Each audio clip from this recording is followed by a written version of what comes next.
They said Adrian Vale never lost control. Not in boardrooms, not in bed, not even when the city whispered that his marriage was nothing but smoke and mirrors. But tonight, standing in the doorway of his own penthouse, watching his wife's fingers glide across piano keys under another man's patient guidance, something in his chest cracked open like a fault line before an earthquake. 18 months. 18 months of designer dresses and calculated distance, of her sleeping 3 doors down, of touch that existed only when cameras were watching.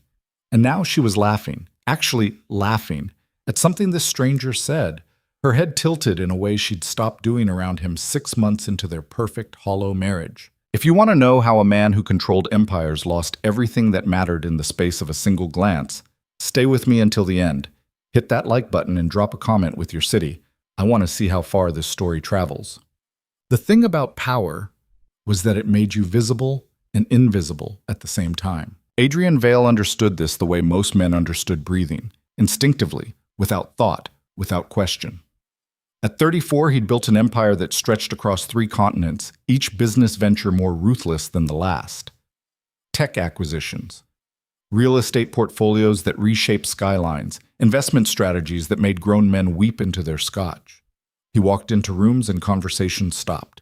He spoke, and empires pivoted. His presence alone was worth millions in stock fluctuations, and yet somehow, in the 1,847 days since he'd signed his name next to Alara's on their marriage certificate, he had mastered the art of being completely invisible to the one person who should have seen him most clearly. The penthouse occupied the top 3 floors of the Meridian Tower, all glass and steel and carefully curated emptiness. Alara had tried in those first few months to make it feel like a home. She'd brought in plants that died within weeks, photographs in silver frames that no one ever looked at, throw pillows and jewel tones that the housekeeping staff kept perfectly arranged and utterly untouched. Eventually, she'd stopped trying. The penthouse remained what it had always been, a monument to Adrian's success and a mausoleum for whatever the hell their marriage was supposed to be. She stood at the window now, 43 stories above the city, wearing one of those silk robes that cost more than most people's monthly rent, and somehow made her look more alone than if she'd been standing there naked. Her dark hair was longer than it had been when they'd met, falling past her shoulders in waves she never bothered to style anymore. At 29, Alara Vale, Alara, though she still stumbled over the name sometimes, had the kind of beauty that made people stop and stare. High cheekbones, full mouth, eyes the color of whiskey in low light. But it was the way she held herself that had first caught Adrian's attention at that gallery opening 3 years ago, like she was braced for impact, like she'd learned early that beautiful things got broken and she'd decided to break herself first, on her own terms. He'd wanted her immediately. Wanted her with a hunger that had nothing to do with the usual acquisitions and everything to do with the fact that she'd looked at him, really looked at him, past the custom suits and the reputation and the carefully maintained myth, and seen something that made her smile sadly, like she already knew how it would end. "You're home early," she said without turning around. Her voice had that particular flatness that came from months of conversations that went nowhere. The Singapore deal must have closed. It did.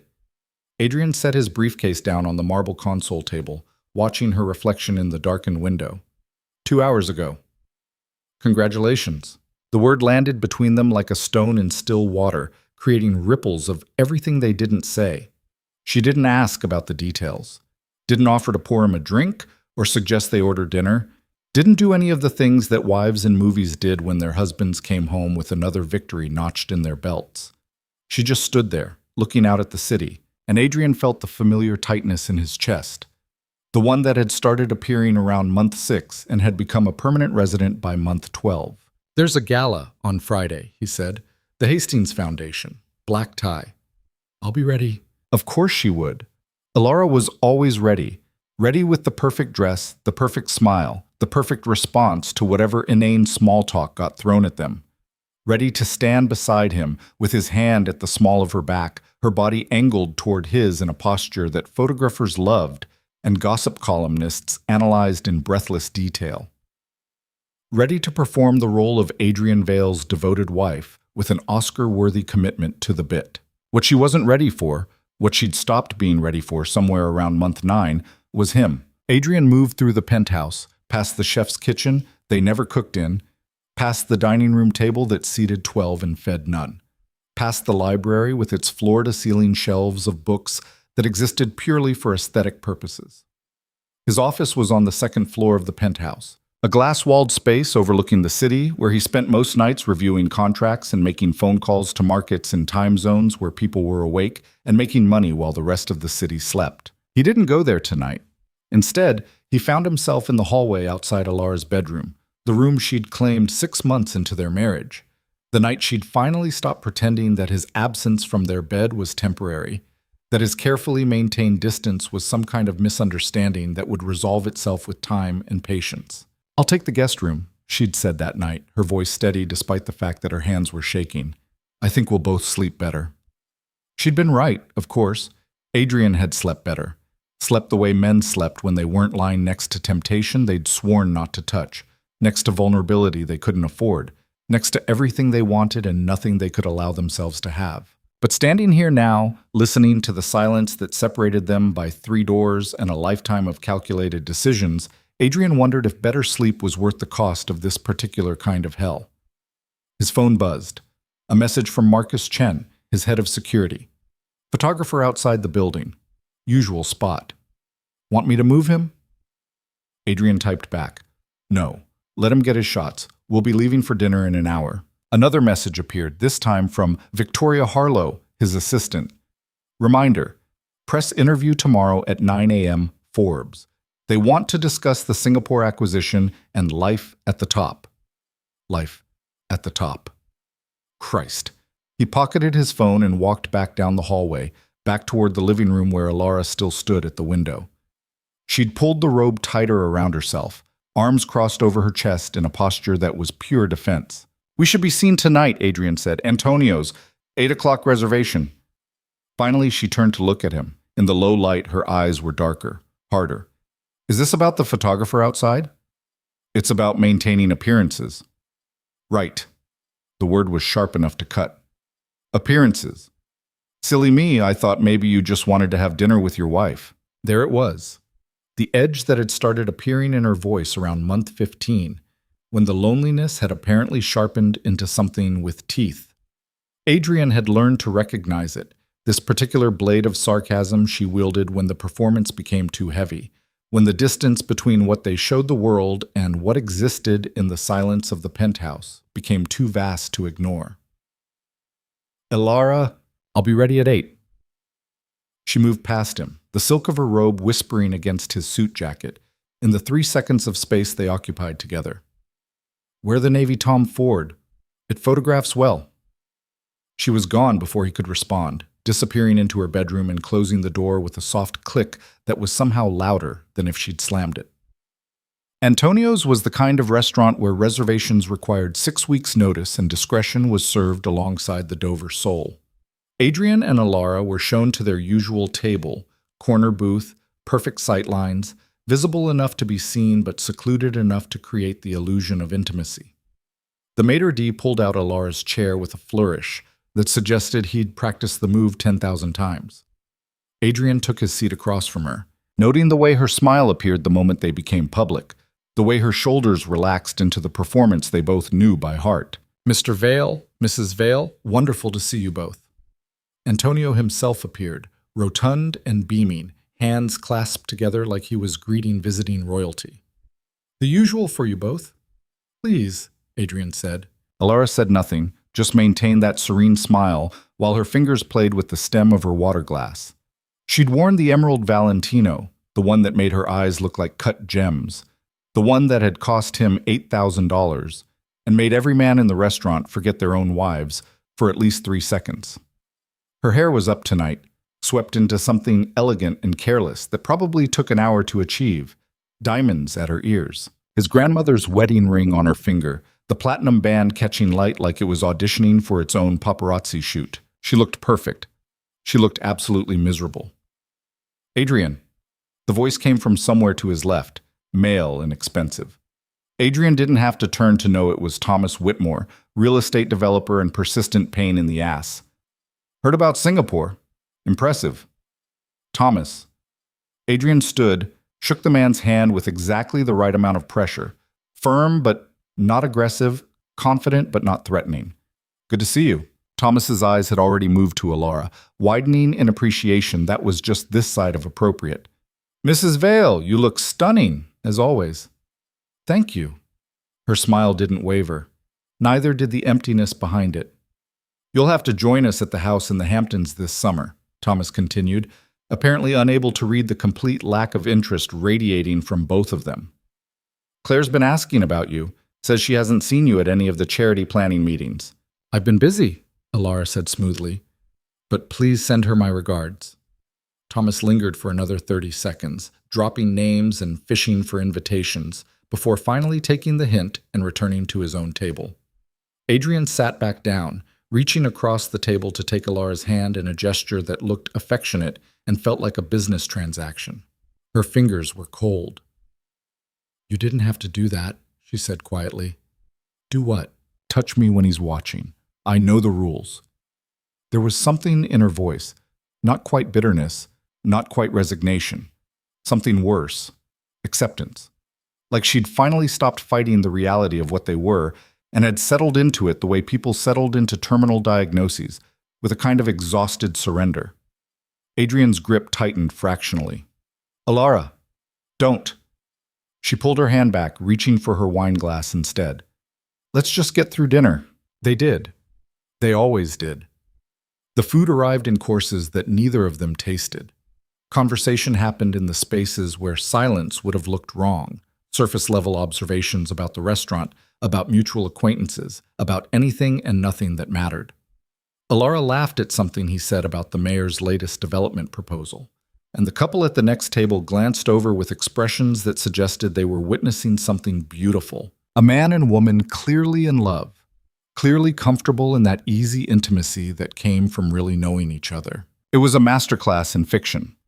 By the time they left, there were 3 photographers outside. Adrian's hand found the small of Alara's back, right where it belonged, where it always was when cameras were present. She leaned into him slightly, her head tilting up toward his like she might kiss him. She didn't. They both knew the choreography by now, knew exactly how close to get without crossing the line into something that might feel real. The car was waiting. Adrian opened her door, waited for her to slide in, then walked around to his own side. The driver knew better than to make small talk. The partition stayed up. The silence in the back seat was absolute. Alara stared out the window, watching the city lights blur past. Adrian watched her reflection in the glass, cataloging the subtle changes that had accumulated over 18 months, like sediment at the bottom of a river. The way her mouth had developed a slight downturn at the corners. The way she no longer fidgeted with her jewelry the way she used to. The way she'd learned to hold herself with the kind of stillness that came from knowing that movement wouldn't change anything. I hired someone, she said suddenly. Adrian's attention sharpened. Hired someone? A music teacher. She still wasn't looking at him.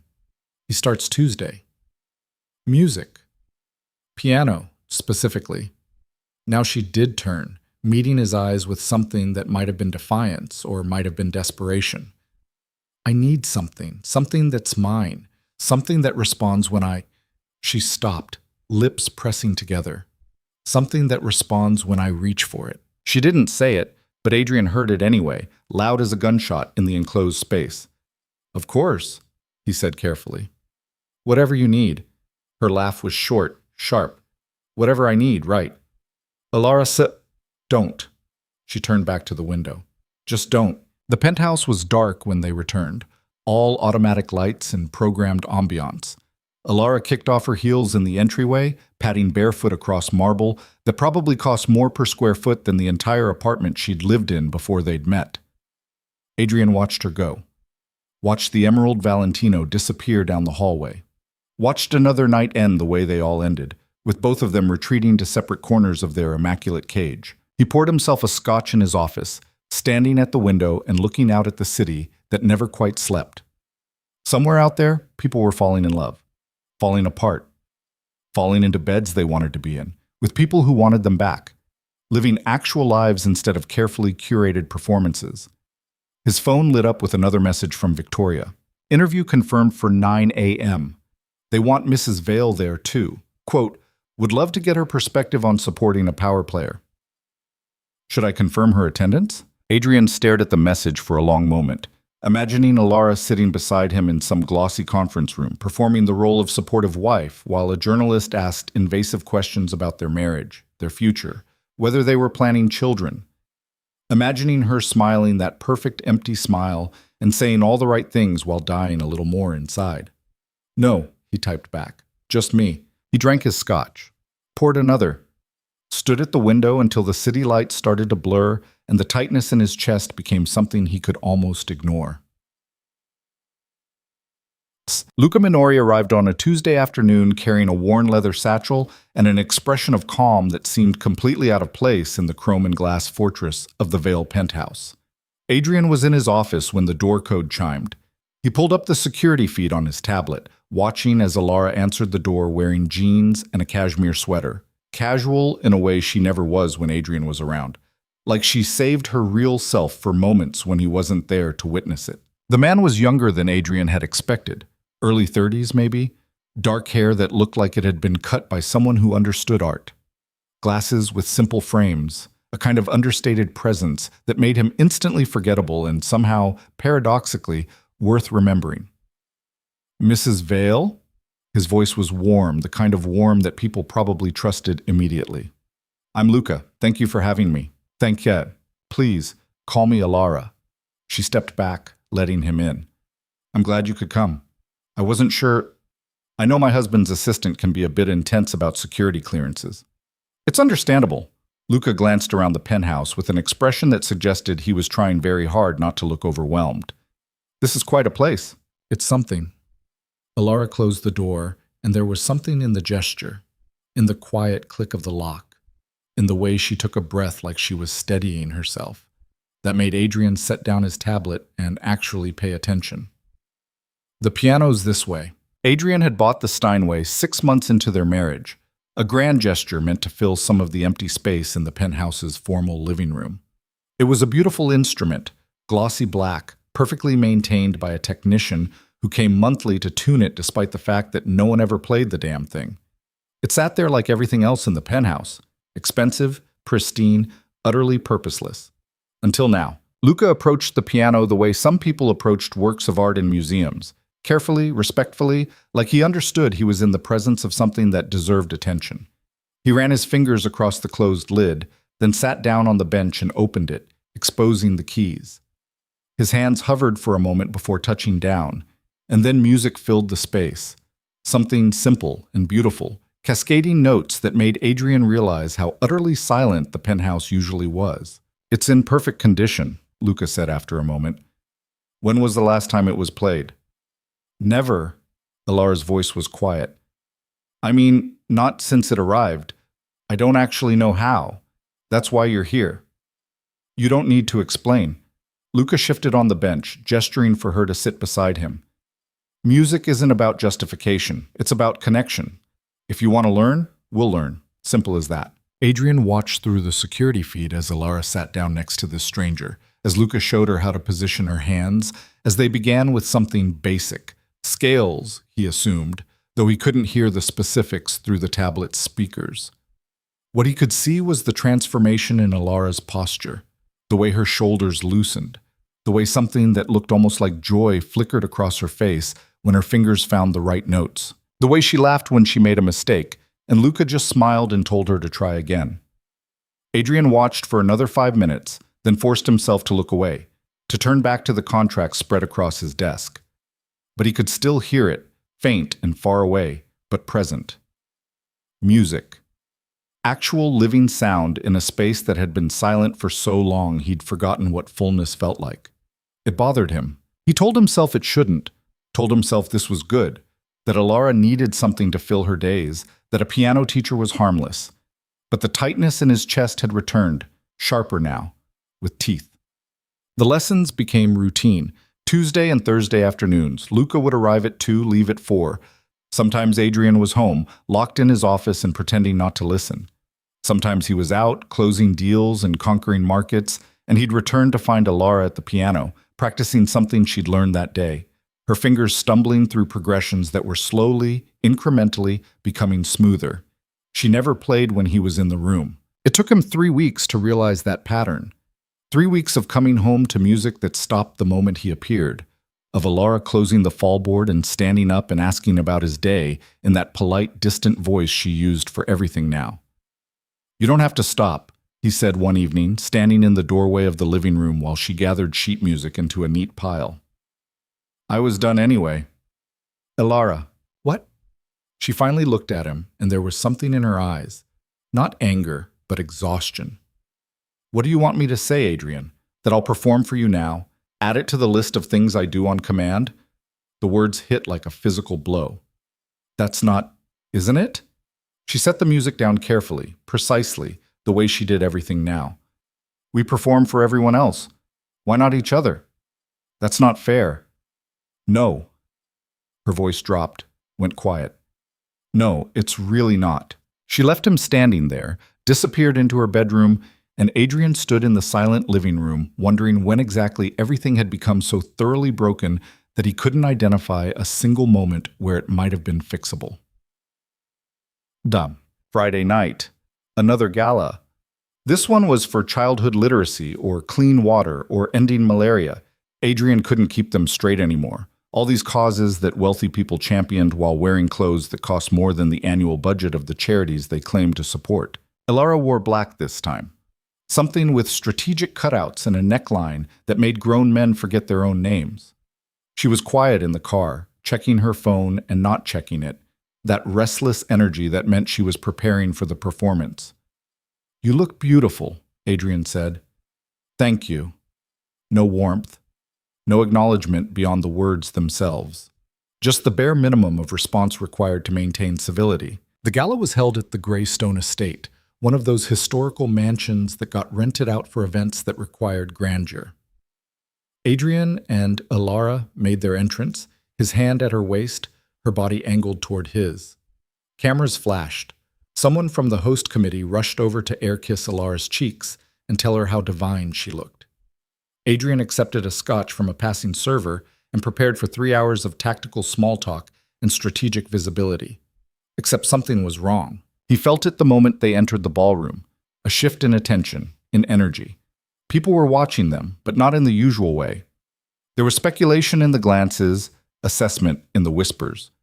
Adrian's instincts, honed by years of navigating corporate warfare and high-stakes negotiations, went on alert. "Adrian," Marcus appeared at his elbow, voice low. "We need to talk." "Now?" "Preferably." Adrian glanced at Alara, who was already being absorbed into a cluster of women near the bar. She caught his eye, gave him a slight nod, permission to handle whatever business needed handling. They'd perfected this dance too. The art of separation that looked like confidence, like a couple secure enough in their relationship that they didn't need to be joined at the hip. Marcus led him to a side corridor away from the noise and the crowd. His face was grim in a way that made Adrian's jaw tighten. "Tell me." "Got a call from an associate who works security for the Castellano family."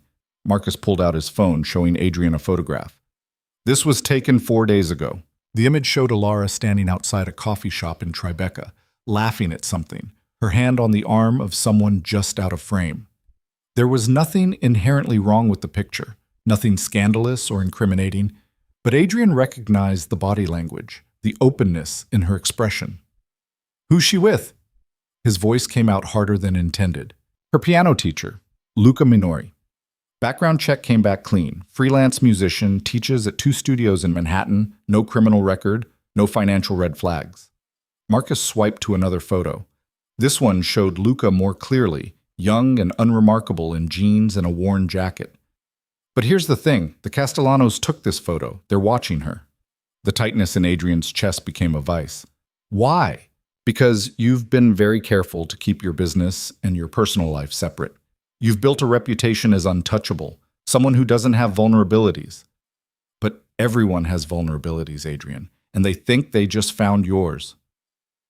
Adrian stared at the photograph, at Alara's smile, genuine and unguarded in a way it never was with him anymore, and felt something cold and furious unfold in his gut. "She's not—" He stopped, reformulated. "She's my wife." "Exactly." Marcus's voice was gentle in a way that made everything worse. And to people like the Castellanos, to anyone you've outmaneuvered or beaten in negotiations, she's leverage. The fact that you've kept her at arm's length might have been strategic, but it's also made her more visible, more vulnerable. They know you care enough to marry her. They just needed to confirm you care enough to protect her. I do protect her. By ignoring her? The words were out before Marcus could stop them. He winced. Sorry, that's not... I'm just saying they're looking for weaknesses. And a wife who's lonely enough to form connections outside her marriage? That looks like a weakness to them. Adrian's hand clenched around his glass. What do they want? Unknown. Could be information. Could be pressure for you to back off the Marino acquisition. Could be they just want to rattle you.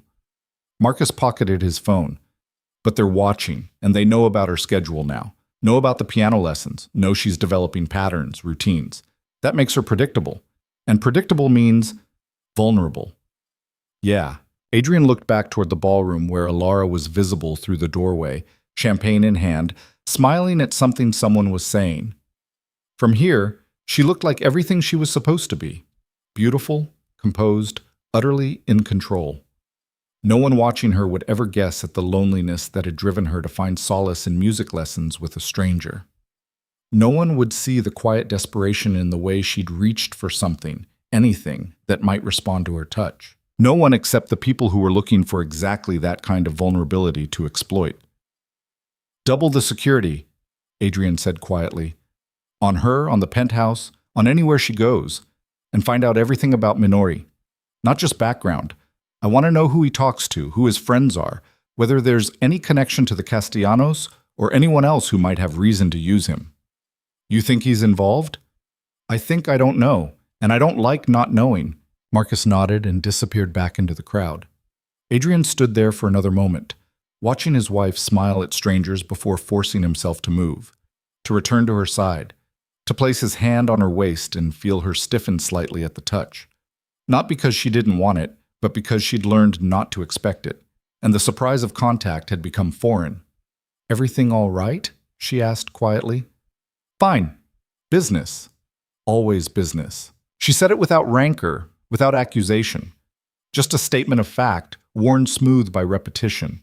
And standing there with his hand on her waist and the weight of Marcus's warning settling into his bones, Adrian realized that the distance he'd maintained so carefully, the space he'd insisted on, the boundaries he'd defended, hadn't protected her at all.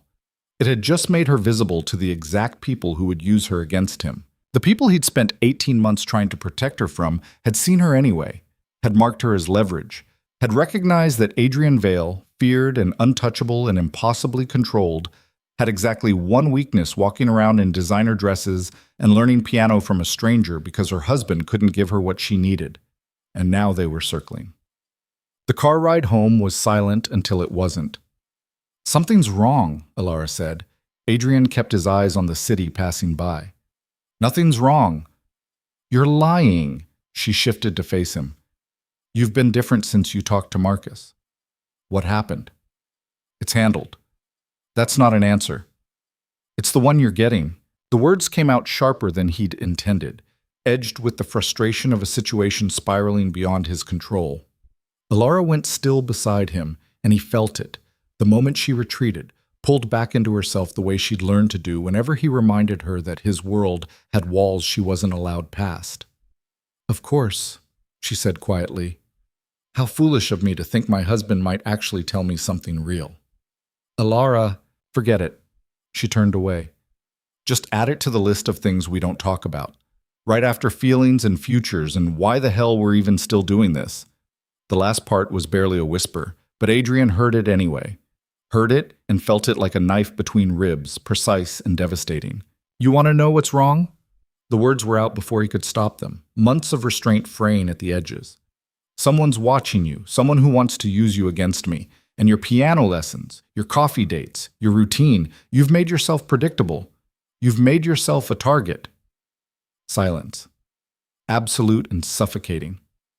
When Alara finally spoke, her voice was diamond hard. So this is my fault. That's not what I said, isn't it? She laughed, and it was the ugliest sound he'd ever heard from her. I'm lonely, so I find something that makes me feel less hollow. And apparently that makes me a liability. God forbid I do anything that looks like living an actual life instead of just existing in your perfect frozen world. You think I want this? Adrian's control was slipping, and he couldn't seem to stop it. You think I want you locked away, isolated, miserable? Yes. The word was a gunshot. Yes, Adrian, I think that's exactly what you want, because anything else would require you to actually let me in, actually touch me when the cameras aren't rolling, actually be a husband instead of just playing one when there's an audience. You don't understand. Then explain it to me, her voice cracked. Explain why you married me if you never intended to let me close. Explain why you look at me like I'm something precious and then won't touch me for weeks at a time. Explain what I'm supposed to do with this. She gestured between them. This marriage that isn't a marriage. This life that isn't a life. Adrian opened his mouth, closed it, opened it again. Nothing came out. Because what could he say?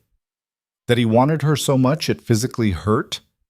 That every time he touched her in public, it took everything he had not to pull her closer and never let go? That the distance between them was the only thing keeping her safe from people who would use her to destroy him? That he was terrified, actually genuinely terrified, that loving her would make him weak in a world that punished weakness with surgical precision? That's what I thought, Alara said softly. She turned back to the window. Take me home, our fake home to our fake life. And tomorrow we can pretend this conversation never happened, just like we pretend everything else doesn't exist. The car pulled up to the Meridian Tower. Alara was out before the driver could come around, heels clicking on pavement as she walked toward the entrance without waiting, without looking back. Adrian followed at a distance, watching her spine stay rigid the entire elevator ride up, watching her disappear into her bedroom without a word. He stood in the hallway outside her door for a long time, hand raised to knock, words forming and dissolving on his tongue. In the end, he said nothing, did nothing. Just retreated to his own space and poured himself a drink and stared at the city lights until they blurred into something that looked almost like tears if he wasn't careful. Because Marcus was right. The Castellanos were right. Alara wasn't just a weakness. She was his only weakness, and everyone knew it now.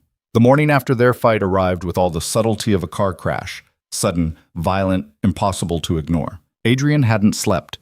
He'd spent the night in his office, watching security feeds on a loop, tracking every entrance and exit of the building, every vehicle that lingered too long on the street below.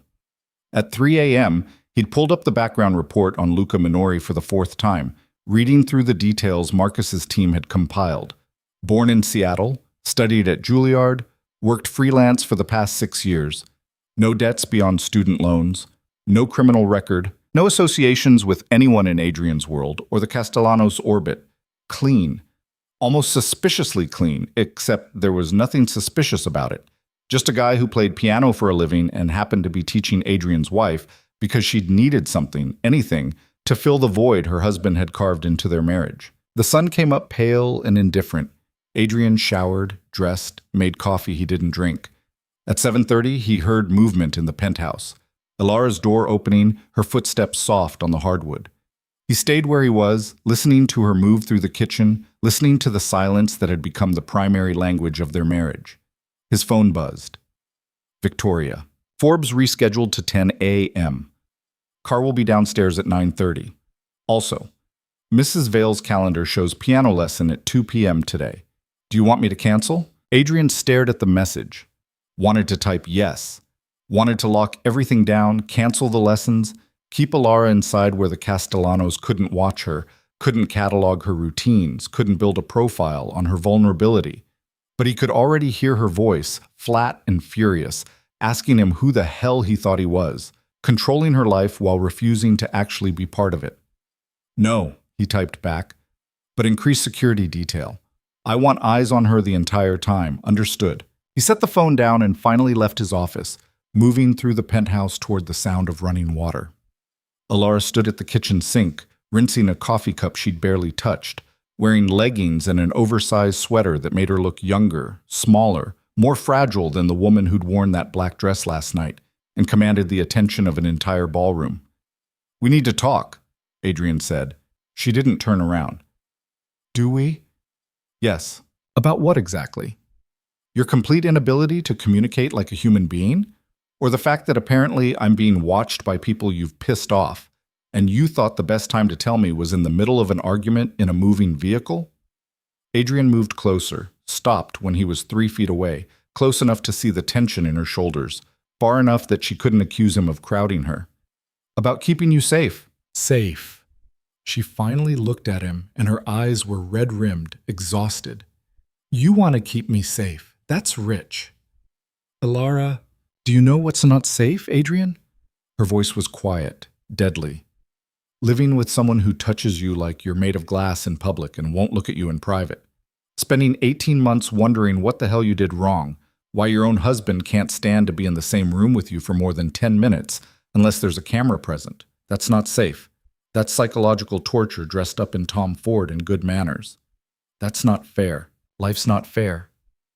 She set the cup down with enough force that it cracked, a hairline fracture running through expensive porcelain. You want to talk about safety? Then tell me the truth. All of it. Who's watching me? Why? And what the hell you're planning to do about it that doesn't involve just locking me in this penthouse and throwing away the key? Adrian's jaw tightened. The Castellano family. They're competitors, dangerous ones. I outmaneuvered them on a deal 6 months ago, cost them close to $200 million. They've been looking for leverage ever since. And I'm the leverage. You're my wife. Those aren't mutually exclusive concepts, Adrian. Ilara crossed her arms, leaned back against the counter. What do they want?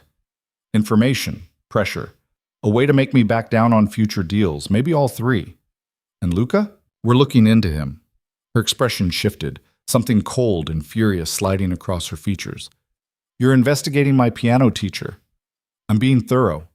You're being paranoid. I'm being smart. Adrian's voice hardened. You don't know these people, Ilara. You don't know what they're capable of. No, I don't, because you never tell me anything. You just make decisions and expect me to fall in line like a good little accessory. She pushed off the counter, moved past him. Cancel the lesson if you want. Cancel all of them. Add it to the list of things you've taken from me. I'm not taking anything from you. She stopped, turned slowly. Really? Because from where I'm standing, you've taken everything. My independence, my privacy, 18 months of my life. And now the one goddamn thing that made me feel like a person instead of a prop, you're investigating it like it's a crime. He could be working for them. Or he could just be a piano teacher who has no idea who the hell you are or what kind of world you operate in. Her voice cracked. Not everything is a conspiracy, Adrian. Sometimes a person is just a person. Sometimes a woman just wants to learn to play the piano because it's the only thing in her life that responds when she reaches for it. The words hit like they were designed to precise, devastating, impossible to deflect. Adrian felt them land, felt the truth of them settle into the space between them like broken glass. I'm trying to protect you, he said quietly. No. You're trying to control a situation you can't control. There's a difference. Ilara's eyes were bright now, wet. You want to protect me? Try being my husband. Try letting me in. Try, just once, touching me because you want to, not because there's a photographer watching. You don't understand what you're asking. Then explain it to me. I can't. Can't or won't. Adrian said nothing. The silence stretched between them, vast and unbridgeable. That's what I thought. Ilara wiped at her eyes with the back of her hand, a gesture so tired it made Adrian's chest ache. I'm going to take a shower. You have an interview at 10. I suggest you go prepare whatever bullshit answers you're planning to give about our perfect marriage. She was gone before he could respond, disappearing down the hallway and leaving him standing in the kitchen surrounded by the wreckage of a conversation that had solved nothing and broken everything that wasn't already shattered. The Forbes interview was conducted in a glass-walled conference room on the 42nd floor of the Meridian Tower. Adrian's building, his territory, his carefully controlled environment. The journalist was a woman named Sarah Chen, early 40s, sharp eyes behind designer glasses, the kind of reporter who smiled while asking questions designed to draw blood. Mr. Vale, thank you for making time. She settled into her chair, recorder already running on the table between them. I know you're busy with the Singapore acquisition. Congratulations, by the way. Thank you. 230 million. Impressive numbers, even for you. She glanced at her notes. That puts your net worth somewhere north of 3 billion, according to our estimates. Adrian gave her nothing. No confirmation, no denial. Just waited. What I'm curious about, Sarah continued, is how you maintain balance. You're known as someone who's absolutely ruthless in business, cutthroat even. But your personal life appears to be the opposite. Stable marriage, low drama, very private. How do you reconcile those two versions of yourself? I don't see them as separate versions. I'm the same person in both contexts. Are you? She leaned forward slightly. Because from the outside, it looks like you've mastered the art of compartmentalization. Business Adrian versus husband Adrian. Never the two shall meet. My marriage is private. Private but visible. You and Mrs. Vale are photographed constantly, always together at events, always perfectly coordinated. It's almost choreographed. We support each other's work. Does she work? The question was casual, but the intent behind it wasn't. I couldn't find much about Mrs. Vale's professional background. She was in marketing before you married, but she doesn't appear to have maintained any career since. Adrian's fingers tightened fractionally on the armrest. My wife chooses how she spends her time. Of course. I'm just noting that she's very much in your shadow. Always beside you, never in front of you. Some might call that old-fashioned. Some might mind their own business. Sarah's smile sharpened. Touchy subject. Noted. She tapped her pen against her notepad. There have been rumors, nothing confirmed, just whispers, that your marriage is more strategic than romantic, a merger of sorts. Any truth to that? No. You seem very certain. I am. And yet you're here alone. I requested Mrs. Vale's presence, and I was told she wasn't available. Why is that? Because this interview is about business, not my personal life. Your marriage is part of your brand, Mr. Vale. Whether you like it or not, the image you project, powerful man, devoted wife, perfect partnership, that's valuable. It makes you seem stable, trustworthy, human. Take that away, and what are you? Just another ruthless billionaire who'll step on anyone to get ahead. Adrian stood. We're done here. Mr. Vale, I said we're done. He moved toward the door, hand on the handle. You want to write a piece about the Singapore acquisition? About my business strategy? About how I built my company from the ground up? Fine.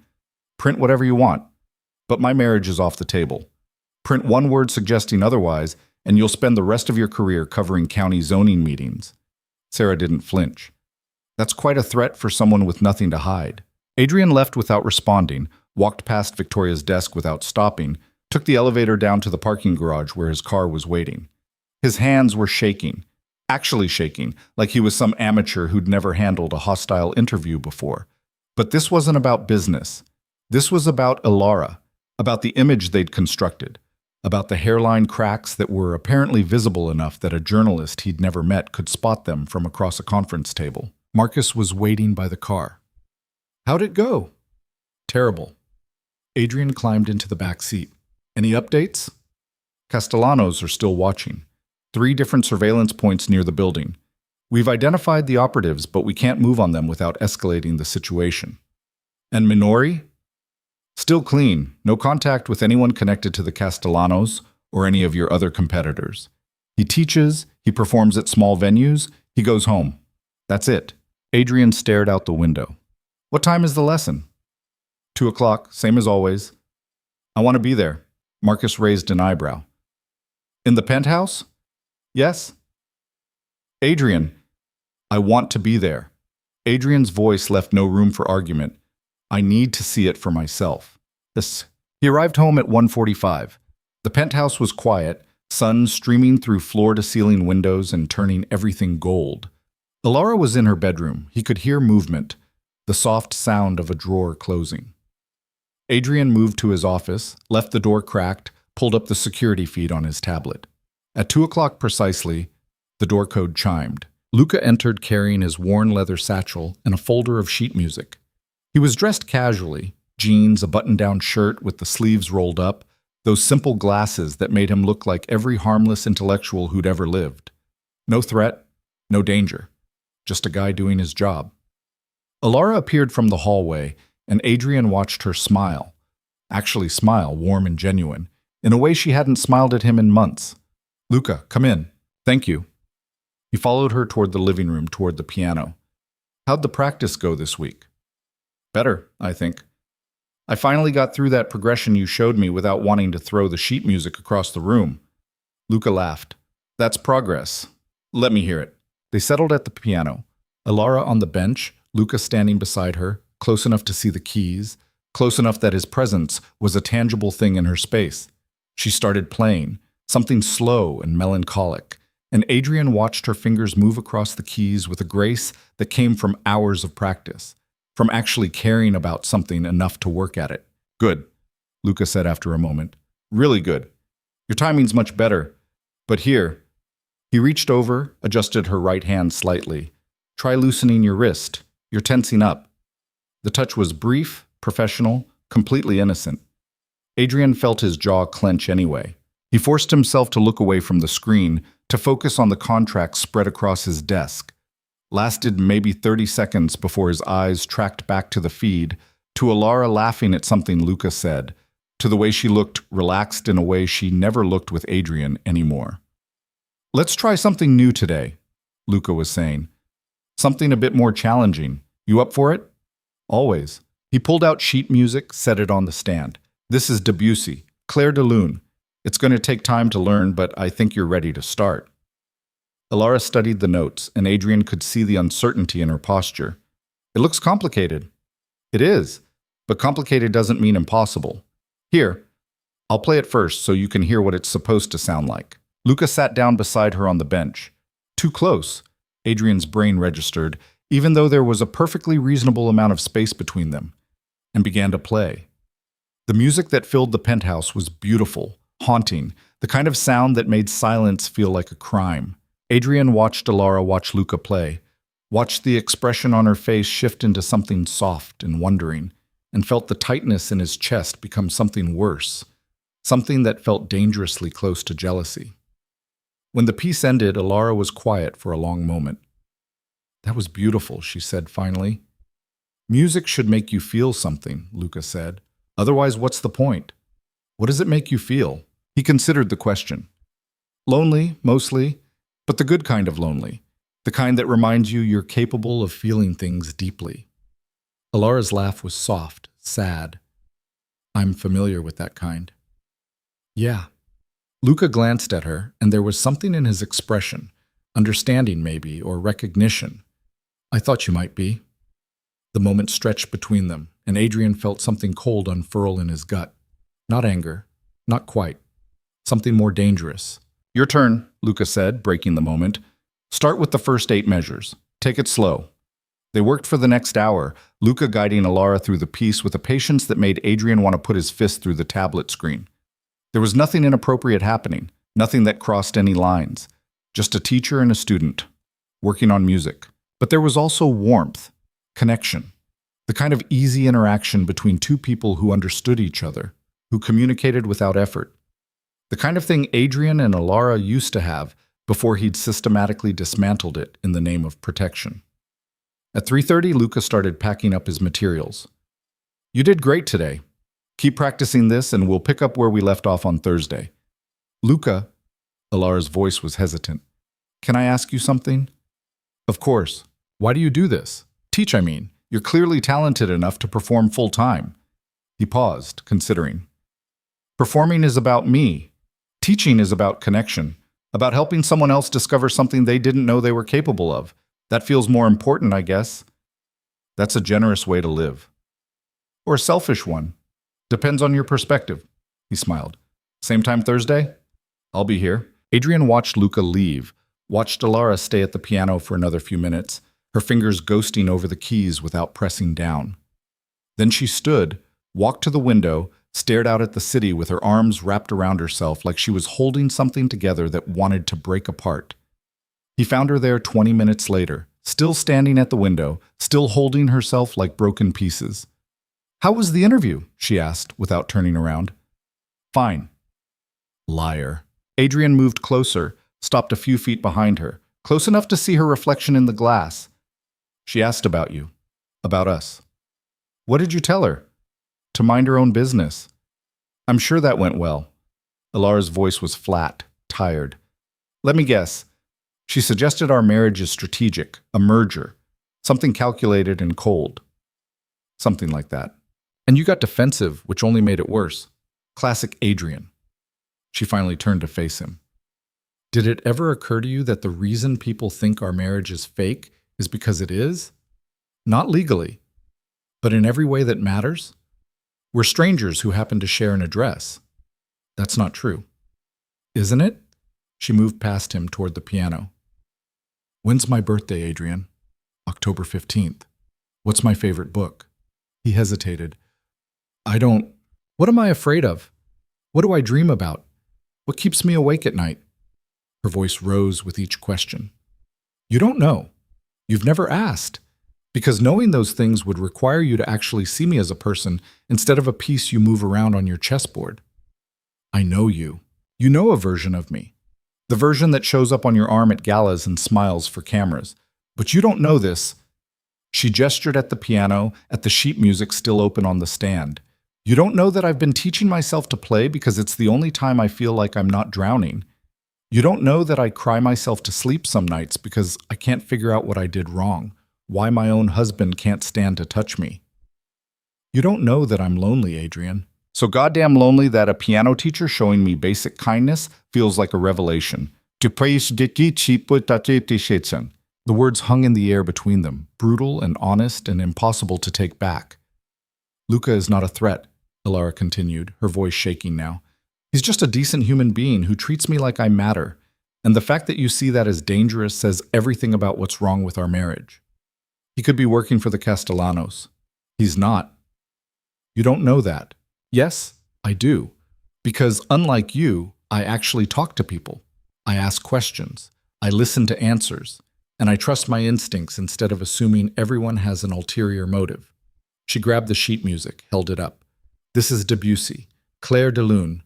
Luca chose it because he thought I was ready for something challenging, not because he's secretly plotting to kidnap me or feed information to your enemies, because he's a teacher who wants his student to grow. Ilara, stop. She set the music down carefully, precisely. Just stop. I can't do this anymore. I can't keep pretending that this is normal, that I'm okay living like this. Something has to change, Adrian. Either you let me in, actually let me in, all the way, or you let me go. Because this middle ground we've been occupying, it's killing me. Adrian stared at her, at the exhaustion in her eyes, at the way she was holding herself together through sheer force of will. He wanted to close the distance between them, wanted to pull her close and tell her everything, about the fear that lived in his chest like a permanent resident, about the nightmares where she got hurt because of him, about the fact that every time he touched her in public, it took everything he had not to forget the cameras and the performance and just be her husband instead of the role he played. But the words wouldn't come. They never did. I have a meeting, he said instead, and watched something die in her expression. Of course you do. Her voice was empty now, hollow. Go. Do what you do best. Run. Adrian left because staying meant confronting everything he'd been avoiding for 18 months. Left because the alternative was breaking down every wall he'd built and exposing the raw, terrified truth beneath. Left because he was a coward, and they both knew it. The meeting was with his legal team, a 3-hour strategy session about the Marino acquisition that required his full attention. Adrian gave them maybe 40%, his mind circling back to Ilara's words, to the look in her eyes when he'd walked away. Let me in or let me go. An ultimatum, disguised as a plea. His phone buzzed halfway through the meeting. A text from an unknown number. Nice wife you have there. Be a shame if something happened to her. Adrian's blood went cold. He stood abruptly, cutting off the senior partner mid-sentence. We're done for today. Mr. Vale, we haven't finished. I said we're done. He was already moving toward the door, phone in hand, dialing Marcus. Yeah? Someone just threatened Ilara. Text from an unknown number. I'm sending it to you now. Adrian forwarded the message, his hands steady despite the adrenaline spiking through his system. Where is she? At the penthouse. Security confirms she hasn't left since Minori's departure at 3:45. I want eyes on every entrance. No one gets in or out without verification. Already done. Adrian made it to the parking garage in under 2 minutes, was in his car and pulling out onto the street before Marcus could offer to send a driver. The city crawled past, traffic thick with rush hour congestion, Every red light felt like a personal attack. Every slow-moving vehicle between him and home felt like an obstacle placed specifically to test his sanity. His phone rang. Marcus. Talk to me. Trace the number. Burner phone, purchased cash yesterday in Queens. No way to track the buyer. But the message routing suggests it originated from somewhere in Midtown. The Castellanos? Probably. Or someone who wants us to think it's the Castellanos. Marcus paused. Adrian, this could be a bluff. A way to rattle you, make you do something stupid. Or it could be a legitimate threat. Either way, Alara's safe. Building security is locked down. I've got 3 teams monitoring all access points. Nothing's getting through. Adrian ended the call and pressed harder on the accelerator, weaving through traffic with a recklessness that would have gotten him pulled over if he'd cared about anything beyond getting home. The threat played on repeat in his mind. Be a shame if something happened to her. And underneath it, Alara's words from earlier. Let me in or let me go. He'd spent 18 months building walls to protect her, and all he'd done was make her a target. All he'd done was prove that distance didn't equal safety, that control was an illusion, that the thing he'd feared most, her getting hurt because of him, was happening anyway, and he was no closer to stopping it than he'd been on their wedding day. The Meridian Tower appeared ahead, gleaming glass and steel in the late afternoon light. Adrian pulled into the underground garage, abandoned his car in a spot that wasn't technically a spot, took the elevator up with his heart hammering against his ribs. The penthouse door opened to silence. Alara? His voice echoed off marble and glass. No response. Adrian moved through the space, checking rooms, pulse climbing with each empty doorway. Kitchen, empty. Living room, empty. His office, empty. Her bedroom door was closed. He knocked. Alara? Still nothing. Adrian tried the handle. Locked. Alara, I need you to answer me right now. Silence. Absolute and terrifying. I'm coming in. He stepped back, prepared to put his shoulder through the door, expensive wood and designer hardware be damned, when he heard it. The lock clicking. The door opened slowly, and Alara stood there in leggings and a tank top, hair wet from a shower, eyes red but dry. Alive. Whole. Completely fine. Relief hit Adrian like a physical force. What's wrong? She asked, taking in whatever expression was on his face. You look like you've seen a ghost. Someone threatened you. The words came out rough, uneven. Sent me a text. I thought, you thought what? That they'd gotten past your security fortress? That I was lying in here bleeding out while you were in a meeting? Her voice had that edge again, that sharpness that came from too many months of too little honesty. I'm fine, Adrian. I'm always fine. That's the problem. This isn't a joke. I'm not laughing. She leaned against the door frame, arms crossed. Let me guess. Unknown number, vague threat, just enough detail to make you panic? How did you? Because this is what they do. They push buttons. They look for weaknesses. And you just showed them exactly where your weakness is. Alara's expression was unreadable. Congratulations. You've officially confirmed that I'm leverage. Adrian's hands clenched. I'm trying to protect you. No. You're trying to control a situation you can't control. There's a difference. She stepped back, started to close the door. I'm tired, Adrian. I'm tired of being a problem you need to solve, a variable you need to manage. I'm tired of living in this beautiful prison and pretending it's a marriage. Alara, let me know when you figure out whether you want a wife or a trophy. Until then, leave me alone. The door closed, the lock clicked, and Adrian stood in the hallway, staring at expensive wood, understanding with perfect clarity that he'd reached the point his father had warned him about years ago. The moment when controlling everything meant losing the only thing that mattered. His phone buzzed again. Another text from the same unknown number. Tick-tock, Vale. How long can you keep her safe when you can't even keep her happy? Adrian stared at the message, at the truth embedded in the taunt, and felt something shift in his chest. Not breaking. Worse. Clarifying. He'd built his entire life on the principle that emotions were weaknesses, that caring too much made you vulnerable, that love was a luxury men like him couldn't afford. He'd married Alara and kept her at arm's length because he'd thought distance would protect her, thought that maintaining control meant maintaining safety. He'd been wrong. The Castellanos had seen through it. Alara had suffered through it, and now they'd reached the point where there was no more middle ground, No more careful balance between wanting her and keeping her safe. He had to choose distance or devotion, control or surrender. The life he'd built, or the woman standing on the other side of that locked door, tired and lonely and done waiting for him to figure out what the hell he wanted. Adrian pulled out his phone, typed a message to Marcus. Find out everything about the Castellanos operation. Every detail, every weakness, every person they've ever threatened. I want it by tomorrow morning. Marcus's response came immediately. What are you planning? Adrian looked at Alara's closed door, at the barrier he'd helped create through 18 months of calculated distance and well-intentioned cowardice. Ending this, he typed back. One way or another, because Alara was right. Something had to change. And the only thing left to change was him. The information arrived at 6:15 the next morning in an encrypted file that made Adrian's coffee taste like ash. Marcus had delivered exactly what he'd asked for. A comprehensive breakdown of the Castellano operation spanning 43 pages of meticulously documented evidence.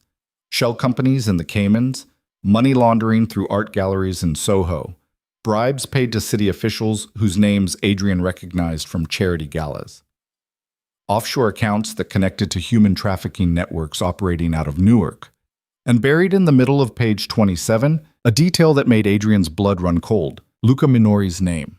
Not as an employee, not as an operative, as collateral. According to Marcus's sources, Luca's younger sister, Sofia Minori, aged 19, had racked up gambling debts with one of the Castellanos' street-level enforcers 8 months ago. Debts she couldn't pay. The kind of debts that got people disappeared in the industrial wastelands of northern Jersey. Luca had stepped in, offered himself as leverage, work off the debt through information gathering. Be their eyes and ears in places the Castellanos couldn't normally access. Places like Adrian Vale's penthouse. Adrian read the section 3 times, each pass making the reality sharper, more undeniable. Luca had been compromised from the beginning. Every lesson, every conversation, every moment of warmth and connection between him and Alara, all of it tainted by the fact that he'd been feeding information to people who wanted to destroy Adrian by destroying the one thing he couldn't afford to lose. His hands were steady as he picked up his phone. Called Marcus. You've read it. Not a question. When were you planning to tell me? Adrian's voice was controlled, surgical, the tone he used in boardrooms when he was about to dismantle someone's entire career. I wanted to be certain. The source is solid, but I needed corroboration. Marcus paused. I got it 20 minutes ago. Bank records showing payments to an account registered in Sofia Minori's name. 50,000 deposited last week, same day as Luca's lesson with Alara. Does he know we know? Not yet. I've had surveillance on him since yesterday. Normal routine, teaches 3 other students besides Alara, performs at a jazz club in the village on weekends, goes home to a studio apartment in Astoria. Nothing that suggests he knows he's been made. Adrian stood, moved to the window. The city was waking up, sun hitting glass towers and turning them into mirrors of gold and fire. Somewhere out there, Luca Minori was probably sleeping, probably dreaming, probably not thinking about the fact that he'd just signed his own death warrant by getting involved with the wrong people and making the mistake of using Adrian's wife as currency. What do you want to do? Marcus asked. Cancel today's lesson, tell Alara I need her security detail increased for the next 48 hours due to credible threats. Don't mention Minori. Adrian, do it. She's going to ask questions. Let her ask. Adrian ended the call, stared at his reflection in the window glass. He looked the same as he had yesterday, same expensive suit, same carefully maintained exterior. But something fundamental had shifted behind his eyes, something cold and decisive that had been waiting for 18 months to surface. The Castellanos wanted to play games with his wife's safety. Wanted to plant someone in his home, in Alara's life, and use manufactured connection as leverage? Fine. He'd show them exactly what happened to people who mistook his restraint for weakness. Alara was in the kitchen when Adrian emerged from his office at 7:30, dressed for her morning run in leggings and a fitted jacket that somehow made her look both athletic and untouchable. She glanced up when he entered, eyes guarded. Your security detail is being increased, Adrian said without preamble. Effective immediately. Her expression didn't change. Why? New intelligence suggests the threats are more serious than initially assessed. New intelligence from where? Sources I trust. That's not an answer. It's the one you're getting. Adrian moved to the coffee maker, poured himself a cup he didn't want. You'll have 2 bodyguards with you at all times when you leave the building. Non-negotiable. Alara set down the protein shake she'd been making, turned to face him fully. What aren't you telling me? I'm telling you that you're in danger. That's all you need to know. Bullshit. The word was sharp, clean. You don't increase security to this level without a reason. What happened? Did they send another threat? Did someone try to get into the building? Your piano lesson is canceled for today. Silence. Absolute and dangerous. Excuse me? Her voice had gone very quiet. The lesson. It's canceled. Marcus already contacted Minori. You canceled my piano lesson. Yes, without asking me. Your safety... My safety or your control? Alara's hands were shaking now, slight tremors she couldn't quite hide. Because from where I'm standing, this looks a lot like you making unilateral decisions about my life and expecting me to just accept it. This is different. How?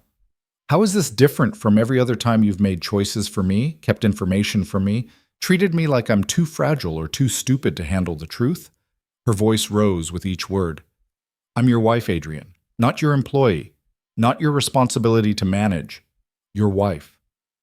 Which is exactly why I'm doing this. No, you're doing this because you're scared, because someone threatened me, and you don't know how to handle feeling powerless, so you're grabbing control wherever you can find it. She grabbed her phone, keys. I'm going for a run. You're not leaving this building. Alara stopped, turned slowly. The look on her face was something Adrian had never seen before, pure, undiluted fury mixed with something worse. Resignation. Try to stop me, she said quietly. See what happens. She walked past him, headed for the door. Adrian moved to intercept, his hand closing around her wrist. Gentle, but firm. The first time he'd touched her outside of public performance in weeks. The contact sent electricity up his arm, made something in his chest contract painfully. Alara looked down at his hand, then up at his face. Let go of me. Not until you listen. I've been listening for 18 months. Listening to silence. Listening to excuses. Listening to you tell me over and over that you're protecting me while you slowly suffocate everything that makes me feel alive. Her eyes were bright, wet. Let go. Adrian released her wrist like it had burned him, watched her walk to the door, watched her leave without looking back, and stood in the empty penthouse understanding with perfect clarity that he'd just made everything worse. His phone buzzed.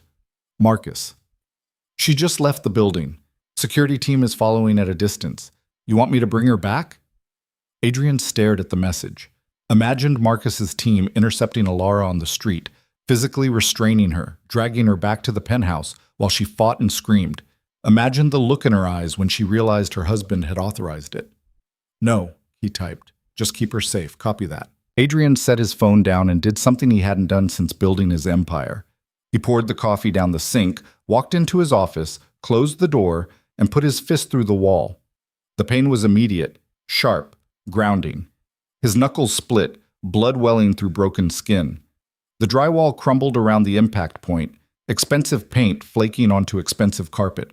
Evidence of loss of control, visible and undeniable. He stared at his bleeding hand and felt nothing. Alara returned 90 minutes later, flanked by 2 security guards who looked like they'd been carved from granite. She walked past Adrian without speaking, disappeared into her bedroom, and stayed there for the next 3 hours. Adrian worked, or tried to. Mostly he stared at contracts without reading them, took calls without really listening, and watched the security feed that showed Alara's closed door like it might open if he looked at it long enough. At noon, his phone rang. Unknown number. Adrian answered without hesitation. Speak. Mr. Vale? The voice was male, smooth, cultured, the kind of voice that belonged to someone who'd learned early that violence delivered with good manners was more effective than crude threats. I believe we have something to discuss. Castellano. Very good. I see your intelligence network is as effective as advertised. A pause. How is your lovely wife? Enjoying her piano lessons, I trust? Adrian's grip on the phone tightened. What do you want? Direct. I appreciate that. What I want is very simple. You walk away from the Marino acquisition. Publicly, loudly, with a statement about how you've reassessed the market conditions and decided it's not worth your time. And if I don't, then I'm afraid something unfortunate might happen to Mrs. Vale. Nothing fatal, you understand. Just enough to make a point. A car accident, perhaps? A mugging gone wrong? The city can be so dangerous, especially for beautiful women who go running in the park without proper protection. Adrian's vision tunneled. You're threatening my wife. I'm offering you a choice. The Marino deal or Alara's safety. Seems straightforward to me. I could have you killed before sunset. Castellano laughed, genuine amusement. Perhaps. But then what? My organization doesn't disappear just because I do. My associates would simply escalate, and Mrs. Vale would still be vulnerable, still be targeted, still be the obvious pressure point in your otherwise impenetrable armor. The humor drained from his voice. You built yourself into something untouchable, Vale. But everyone has a weakness. Yours just happens to wear designer dresses and take piano lessons from someone on my payroll. The line went dead. Adrian sat in the silence of his office, phone still pressed to his ear, listening to nothing and understanding everything. Castellano wasn't bluffing. The threat was real, immediate, credible. And walking away from the Marino deal would cost him close to $500 million in projected revenue, would signal weakness to every competitor who'd been waiting for Adrian Vale to show vulnerability, would undermine years of carefully constructed reputation. But losing Alara, he couldn't finish the thought. His office door opened. Marcus stood there, face grim. We have a problem. Another one? Minori just left his apartment with a suitcase. He's headed to LaGuardia. Adrian stood. Where's he going? Flight to Seattle leaves in 3 hours. One-way ticket, purchased this morning. Marcus held up his tablet, showing surveillance footage of Luca walking through his building's lobby, luggage in hand, expression carefully neutral. He knows something. Either he knows we're on to him, or the Castellanos told him to run. Bring him in. Adrian? I said, bring him in. I don't care how. Intercept him before he reaches the airport. Take him somewhere private. I want to talk to him. About what? Adrian looked at Marcus, let him see everything that had been building behind the carefully maintained exterior. About what happens to people who use my wife as leverage. The warehouse was in Red Hook, one of those industrial spaces that existed in the gray area between legitimate business and criminal enterprise. Adrian arrived at 2:15 to find Luca Minori sitting in a metal chair in the center of an empty room, wrists zip-tied behind him, face pale but composed. 2 of Marcus's team flanked him, silent and impassive. Luca looked up when Adrian entered, and something flickered across his expression. Not surprise. Recognition mixed with resignation. Mr. Vale. His voice was steady despite the circumstances. I was wondering when we'd have this conversation. Adrian walked a slow circle around the chair, studying the man who'd spent the last 6 weeks teaching his wife to play piano while feeding information to people who wanted to destroy him. Up close, Luca looked younger, less threatening, just a guy who'd made bad choices and was now paying for them. You were running, Adrian said. Yes. Why? Because I knew you'd figure it out eventually. You're too smart not to, and I knew what would happen when you did. Luca's eyes tracked Adrian's movement. For what it's worth, I'm sorry. About all of it. You're sorry. Adrian's voice was flat, empty. You infiltrated my home, gained my wife's trust, reported on her routines, her schedule, her vulnerabilities. And you're sorry. I didn't have a choice. Everyone has choices. Not when your sister's life is on the line. Luca's composure cracked slightly. Sophia got in over her head with the wrong people. I did what I had to do to keep her alive. By putting my wife at risk, I never gave them anything that could actually hurt her. Just surface-level stuff. When she was home, when she went out, nothing that wasn't already visible to anyone watching the building. Luca's voice gained strength. I drew lines, Mr. Vale. I could have told them more. Could have suggested weaknesses, entry points. I didn't. You want credit for minimum decency. I want you to understand that I'm not your enemy. The Castellanos are. Adrian stopped circling, stood directly in front of Luca. What did they tell you about today? They told me to leave town. Said my usefulness had expired and things were going to get messy. Gave me $10,000 in cash and a one-way ticket. Luca met Adrian's eyes. They're planning something. Something big enough that they don't want witnesses. When? I don't know. They didn't share details. Where? I don't know that either. I swear. Desperation crept into Luca's voice. Look, I know you have no reason to believe me. I know I betrayed your trust, put your wife in danger, but I'm telling you the truth. Something's happening, and it's happening soon. Adrian pulled out his phone, pulled up a photo of Alara from last week's gala, showed it to Luca. You see her? Really look at her. Luca looked, swallowed hard. She's beautiful. She's miserable, has been for months. And the only time I've seen her smile, actually smile in the last 6 months, was during your lessons. Adrian's voice went quiet, dangerous. You gave her something I couldn't, made her feel seen in ways I've been too much of a coward to attempt, and you did it while working for people who want to hurt her. I never wanted. I don't care what you wanted. Adrian leaned down, close enough that Luca had to tilt his head back to maintain eye contact. Here's what's going to happen. You're going to tell me everything you know about the Castellanos' operation, every detail, every name, every location, and then you're going to disappear. New city, new name, new life. I'll make sure Sophia goes with you, make sure both of you are protected. But you're done in New York. Done with music, done with teaching, done with ever coming within 100 miles of my wife again. And if I refuse, then I stop being the reasonable one in this conversation and Marcus takes over. Trust me when I say you don't want that. Luca was quiet for a long moment, weighing options that weren't really options at all. Finally, he nodded. Okay, I'll tell you everything. Set. The information came out in a flood over the next 2 hours. Names of Castellano operatives, locations of safe houses, details about money movement, about corruption networks, about planned operations that hadn't happened yet. Luca talked until his voice went hoarse, until there was nothing left to tell, and Adrian absorbed it all with the cold precision of someone building a very specific kind of weapon. By 4:30, Adrian had what he needed. Marcus, he said quietly, take care of him. New identities for both him and Sophia, somewhere far from here. I don't want them traceable. Marcus nodded. And the Castellanos? I'll handle them. Adrian? I'll handle them. Adrian turned to leave, stopped at the door, looked back at Luca, who was watching him with an expression caught between relief and something that looked like guilt. You really care about her? Alara. It wasn't a question, but Luca answered anyway. She's a good person, deserves better than what she's gotten. Yeah. Adrian's jaw tightened. She does. He left the warehouse, climbed into the back seat of his car, and sat in silence for 10 minutes before pulling out his phone. Dialed a number he'd sworn he'd never use.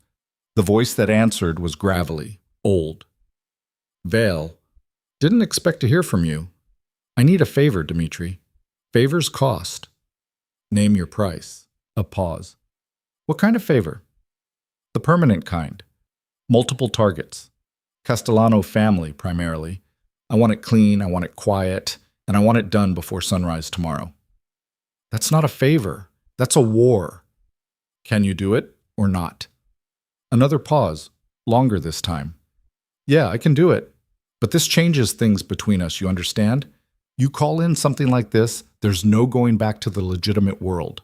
You're in it now, all the way in. Adrian closed his eyes, felt the weight of the decision settling into his bones. He'd built his empire on ruthless business practices, but always within the boundaries of the law, or at least the appearance of it. What he was asking for now crossed lines that couldn't be uncrossed, would make him exactly the kind of man he'd spent years insisting he wasn't. But the alternative was waiting for the Castellanos to make their move, was letting them hurt Alara to prove a point, was choosing his carefully maintained reputation over the one person who'd ever made him feel like something more than the sum of his net worth. Do it, Adrian said. You sure? Do it. Consider it done. Dimitri's voice held something that might have been respect or might have been pity. You might want to stay home tonight. Keep your head down. This is going to get messy. The line went dead. Adrian sat in the car, staring at his phone, understanding that he'd just ordered the execution of at least a dozen people. That by morning, the Castellano family would be scattered, decimated, no longer a threat. That he'd protected Alara by becoming exactly the kind of monster he'd always feared being. The car started moving, taking him home to the penthouse, to his wife, who was locked in her bedroom trying to figure out how to survive a marriage that was killing her by inches. His phone buzzed. A text from an unknown number. Final warning, Vale. Marino deal or your wife.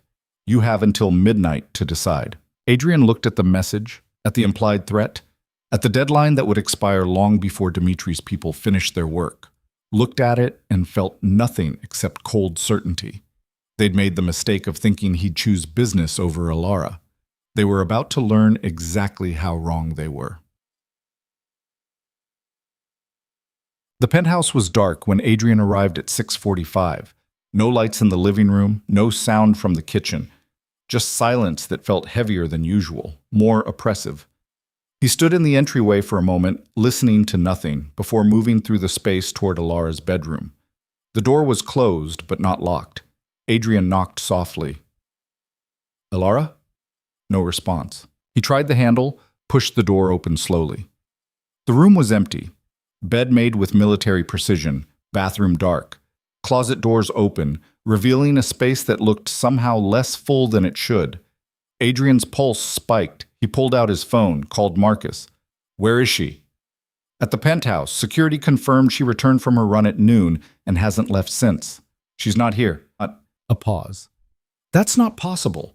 I've had eyes on all exits. She couldn't have left without us knowing. Well, she did, because she's not here. Adrian moved through the room, looking for clues, for anything that might indicate where she'd gone.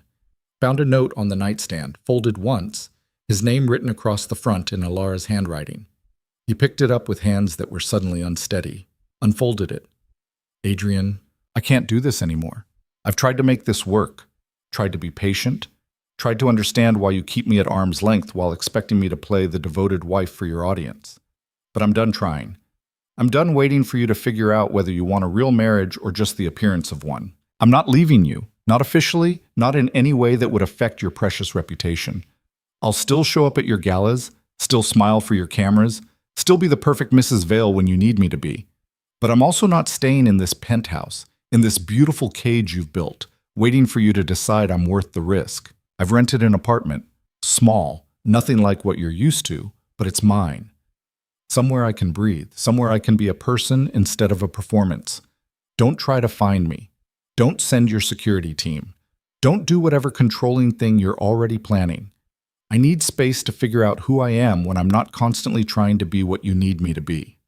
I'll be in touch about the Whitmore Gala next week. Until then, leave me alone. Adrian read the note 3 times, each pass making the reality sharper, more impossible to deny. Alara had left.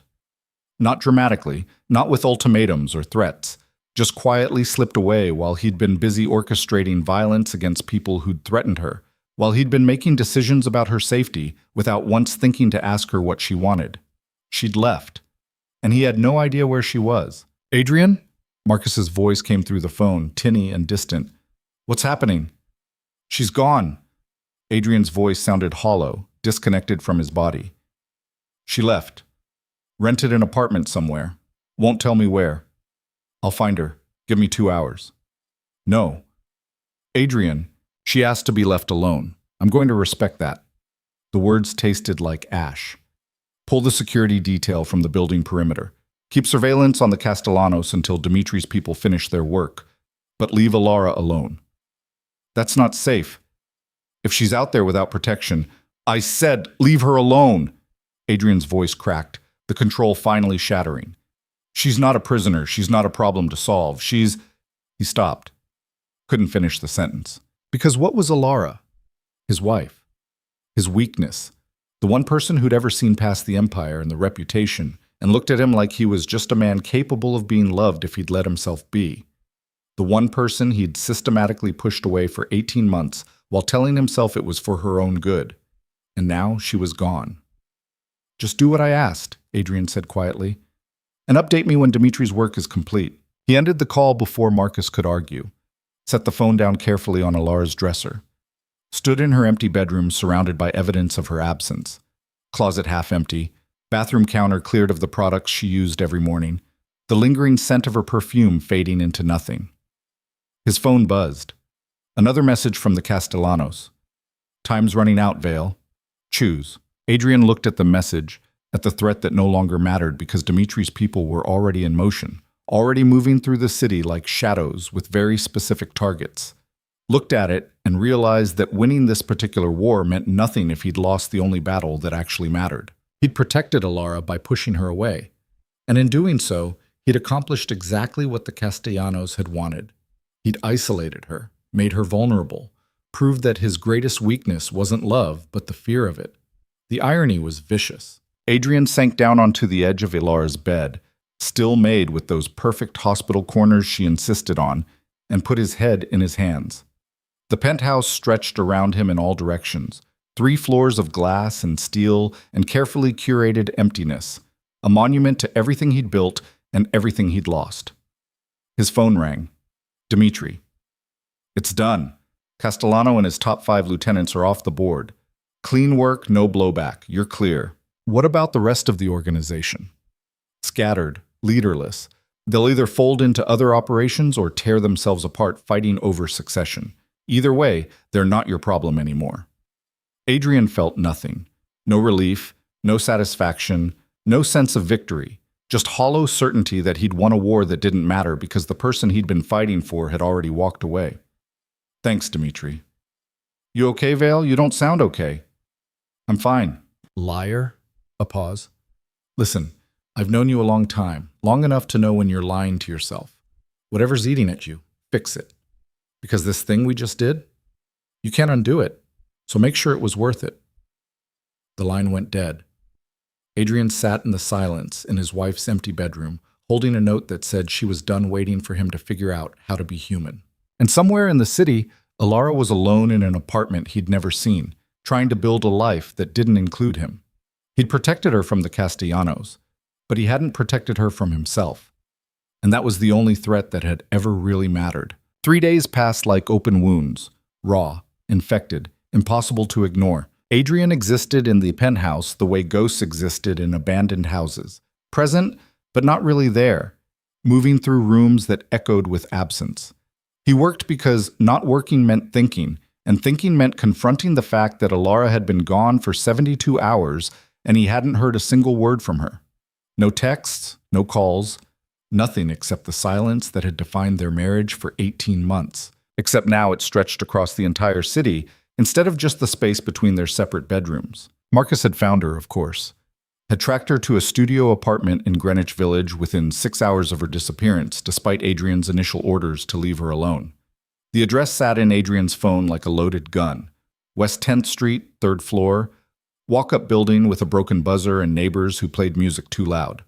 A place so far removed from the Meridian Tower penthouse that it might as well have been on another planet. Adrian hadn't gone there, hadn't sent flowers or messages, or any of the gestures that might have looked like effort from the outside. Because Alara's note had been clear, she needed space, needed to figure out who she was when she wasn't performing the role of his wife. And the least he could do, after 18 months of making every decision for her, was respect the one decision she'd made for herself, even if it was killing him. The Castellano situation had resolved itself exactly as planned. Dimitri's people had been thorough, surgical. By the time the sun rose on that first morning, the entire leadership structure had been dismantled. The organization itself had fractured into warring factions, too busy destroying each other to worry about Adrian Vale or his vulnerabilities. The threat had been neutralized, but the victory tasted like nothing. Adrian stood at his office window on the 3rd night, scotch in hand, watching the city lights blur and refocus. His phone sat on the desk behind him, screen dark, silent. No threats, no demands, no messages from his wife telling him she was okay, that she was safe, that she hadn't completely given up on the possibility of them. Just silence. His knuckles had healed from where he'd put his fist through the wall. The drywall had been repaired by maintenance staff who'd asked no questions and made no comments. Everything looked perfect again, pristine and untouched and absolutely empty. The intercom buzzed. Marcus's voice came through, tight with something Adrian couldn't identify. "We have a situation." Adrian set down his scotch. What kind of situation? The kind where you need to see this in person. I'm coming up. 2 minutes later, Marcus appeared in the office doorway holding a tablet, his expression grim in a way that made Adrian's instincts go on high alert. Show me. Marcus handed over the tablet. The screen showed security footage from earlier that evening. Timestamp read 6:47 p.m. The location was a coffee shop in the village, the kind of place with mismatched furniture and exposed brick. And there, sitting at a corner table, was Alara. She looked different. Hair down instead of styled, wearing jeans and a sweater instead of designer clothes. No makeup that Adrian could see. Just her, more real than he'd seen her in months, talking to someone across the table. A man. Adrian's grip on the tablet tightened. Who is he? Name's Daniel Reeves. Architect? Works for a firm in Tribeca. Clean background. No connections to anyone in our world. Marcus paused. They've met 3 times in the past 2 days. Coffee shops, a bookstore, once for lunch at a place in Soho. Adrian watched the footage. Watched Alara laugh at something Daniel said, her whole face lighting up in a way it never did with Adrian anymore. Watched her lean forward, engaged and present, the invisible weight she carried in the penthouse apparently left behind in her studio apartment. How did she meet him? Adrian's voice was carefully controlled. Unknown. Could be random, could be something else. I'm still gathering intel. Adrian watched Daniel lean back in his chair, saying something that made Alara smile. That genuine, unguarded smile that used to be his before he'd systematically destroyed every reason she had to give it to him. Watched her touch Daniel's hand briefly, casual and easy, the kind of contact that came naturally between people who weren't performing for an audience. Something cold and vicious uncoiled in Adrian's chest. I want everything on him. Work history, relationship history, financial records, parking tickets, library cards, everything. Adrian, do it. Marcus didn't move. You need to think about this. She asked for space. She's not doing anything wrong. Coffee and conversation aren't crimes. I'm aware.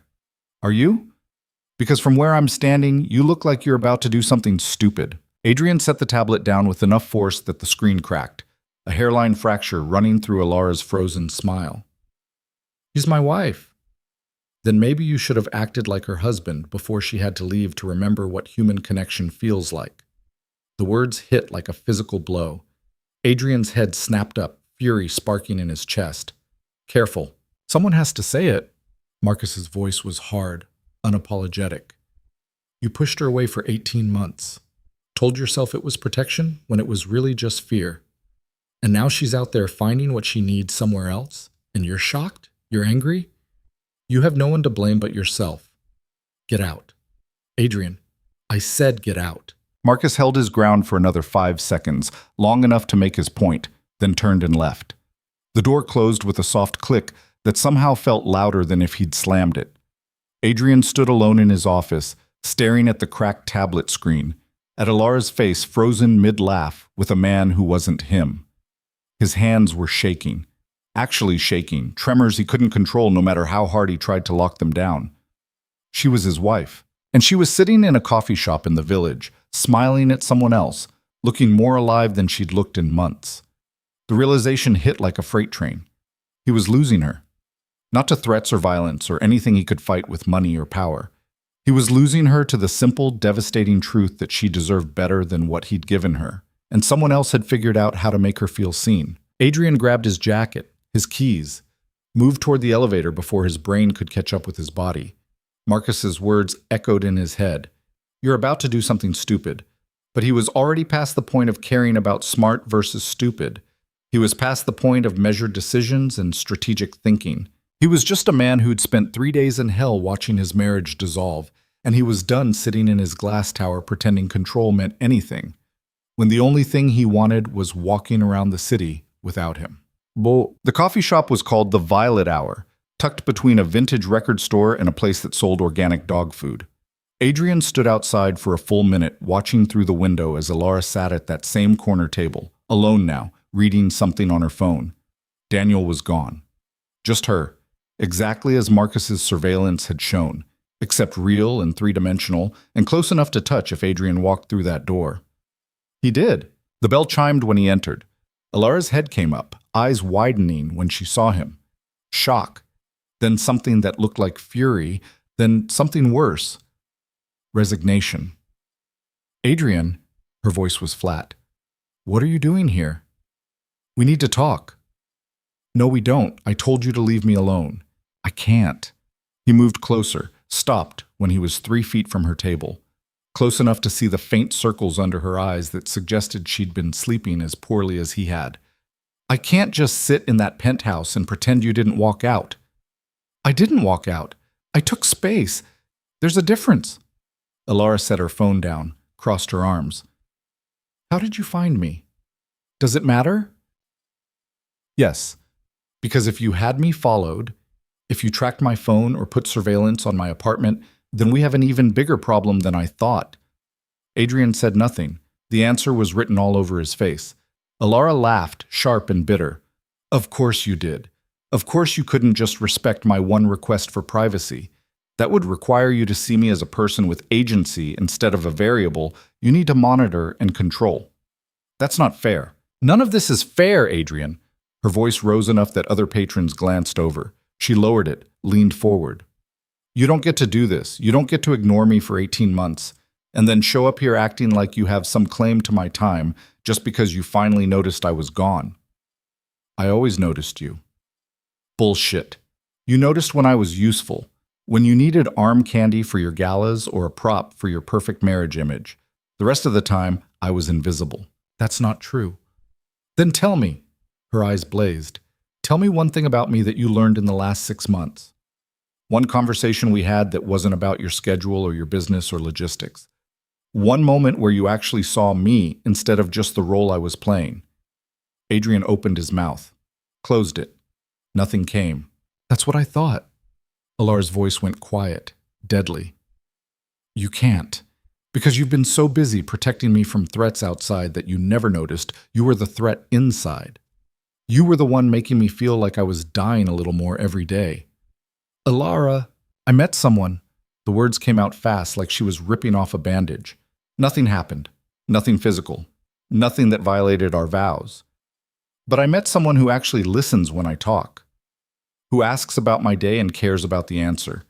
Who makes me feel like I'm worth paying attention to. Adrian felt the words hit his chest like bullets. Daniel. Her expression shifted, surprise, then understanding, then cold fury. You had him investigated. I had to know if you were safe. I'm not your prisoner, Adrian. I'm your wife. Or I was. I'm starting to wonder if I ever really was, or if I was just another acquisition you made because it looked good on paper. She stood, gathering her things. Go home. Go back to your empire and your empty penthouse. Let me have this one thing that's mine. I can't. The words came out raw, desperate. I can't lose you. Then maybe you should have thought about that before you spent 18 months pushing me away. Alara moved toward the door. Adrian blocked her path without thinking, his body acting on instinct. Move, she said quietly. Not until you hear me. Hear what? Another excuse? Another deflection? Another promise that things will be different when we both know they won't? I was scared. The admission came out before Adrian could stop it, stripped and honest and completely unplanned. I was terrified that loving you would make me weak, that my enemies would see it and use it against me, against you. So I kept distance, kept you safe by keeping you away, and I told myself it was the right thing even when I could see it was destroying you. Alara stared at him, something shifting behind her eyes. That's the first real thing you've said to me in over a year. I know. It's not enough. I know that too. Then what do you want from me, Adrian? What are you doing here? He looked at her, really looked, maybe for the first time since she'd walked out. Saw the exhaustion in the set of her shoulders, the guardedness in her expression, the way she held herself like she was waiting for another blow. Saw everything he'd done to her by doing nothing at all. I want another chance, he said quietly. I want to stop being afraid of losing you and start being terrified of never really having you in the first place. I want to be your husband instead of just playing one for the cameras. That's a nice speech. It's the truth. The truth would have been nice 6 months ago, or a year ago, or any of the 1,000 times I tried to reach for you and you pulled away. Alara's voice cracked. You know what the worst part is? I still love you. After everything, after all the loneliness and rejection, and feeling like I was going crazy, wondering what I'd done wrong, I still love you, and I hate myself for it. Adrian felt something break open in his chest. Alara, but love isn't enough. Not when it's only coming from one direction. Not when I'm the only one willing to be vulnerable, to take risks, to actually show up. She stepped around him, headed for the door. Go home, Adrian. Work on your deals. Build your empire. Be the untouchable Adrian Vale everyone expects. Just leave me out of it. She was through the door before he could respond, disappearing onto the sidewalk and into the flow of pedestrian traffic. Adrian stood frozen in the coffee shop, surrounded by strangers pretending not to watch, and felt the full weight of 18 months of mistakes crushing down on him. Marcus had been right. He was doing something stupid. But standing there doing nothing felt stupider. Adrian pulled out his phone, called Marcus. I need the address of her apartment. Adrian, that's a terrible idea. The address. Now. A pause. West 10th Street, number 342. Third floor, apartment 3B. Adrian was already moving. The building was exactly as Marcus had described. Old walk-up with crumbling brick and a front door that didn't lock properly. Adrian took the stairs two at a time, his heart hammering against his ribs in a way that had nothing to do with physical exertion and everything to do with the fact that he was about to cross another line, invade another boundary, prove Alara right about his inability to respect her space.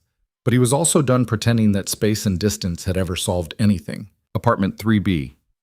Adrian knocked, hard enough that his knuckles protested. Waited. Knocked again. The door opened on a chain. Alara's face appeared in the gap, eyes red like she'd been crying. How did you... She stopped, closed her eyes. Of course you know where I live. Why would I expect anything different? Let me in. No. Alara. Go away, Adrian. I meant what I said. I need space. I need to figure out who I am when I'm not constantly trying to meet your impossible standards while you give me nothing in return. I'll give you everything. The words came out fierce, certain. That's what I'm trying to tell you. I'll give you everything you've been asking for if you just let me in and let me try. Words are cheap. Then let me prove it. How? By standing outside my apartment until I give in? By wearing me down until I'm too tired to keep fighting? Her voice broke. That's not love, Adrian. That's manipulation. I love you. The words felt foreign in his mouth, like a language he'd forgotten how to speak. I've loved you since that gallery opening 3 years ago, when you looked at me like you could see straight through every defense I'd ever built. I loved you when I proposed, when we got married, every single day of the last 18 months, even when I was too much of a coward to show it. And I love you now, standing here begging you to give me another chance to be the man you deserve, instead of the one I've been. Silence. Then, you've never said that before. I know. 18 months of marriage and you never once told me you loved me. I know. Adrian pressed his palm against the door, wishing it was her face, her skin, anything real instead of this barrier between them. I was wrong. About everything. About thinking distance would keep you safe. About believing control meant strength. About pushing you away instead of pulling you close and daring the world to try and take you from me. The chain rattled. The door opened wider. Alara stood in the doorway wearing leggings and an oversized sweater, bare feet on hardwood, looking smaller and more vulnerable than he'd ever seen her. The apartment behind her was tiny. One room with a Murphy bed pulled down, a kitchenette in the corner, a window that looked out onto a fire escape. Nothing like the penthouse. Nothing like the life he'd given her. But her eyes were clearer here, less haunted. Come in, she said quietly. Adrian stepped over the threshold, into her space, into the life she'd built in 3 days without him. The door closed behind him with a soft click that felt louder than it should have. They stood 2 feet apart in the cramped studio, and Adrian felt the weight of everything unsaid pressing down on them. I met Daniel at a bookstore, Alara said suddenly, 2 days ago. I was looking for something to read, and he recommended a book. We got coffee, talked about architecture and music and things that had nothing to do with net worth or acquisitions or maintaining appearances. It was... She stopped, swallowed. It was normal. Human. The kind of connection I'd forgotten was possible. Are you in love with him? Adrian's voice was rough. No, I barely know him, but he reminded me that I'm capable of connecting with people when they actually make space for me in their lives. She wrapped her arms around herself. You asked me what I'm afraid of, what I dream about, what keeps me awake at night. You want to know? Yes. I'm afraid of becoming invisible, of spending the rest of my life as Mrs. Adrian Vale without ever being just Alara again. I dream about being seen, really seen, not just looked at. And what keeps me awake is the thought that I married someone who's perfectly content to live in the same space without ever really touching me. I touch you all the time. In public. For cameras. Not here. She gestured at the apartment, at the privacy they'd never had in 18 months of marriage. You've never touched me when it was just us. Never kissed me good morning or pulled me close at night or done any of the 1,000 small things that make people actually married instead of just legally bound. Adrian took a step closer. She didn't back away. You're right, he said. About all of it. I've been a coward and a fool, and I've hurt you in ways that might be unforgivable. But I'm here now asking, begging for the chance to do better, to be better. Not for the cameras, not for appearances. For you, just you. How do I know you mean it? How do I know this isn't just panic because you can't stand losing? Because someone else showed interest in your possession? You don't. You have to take it on faith.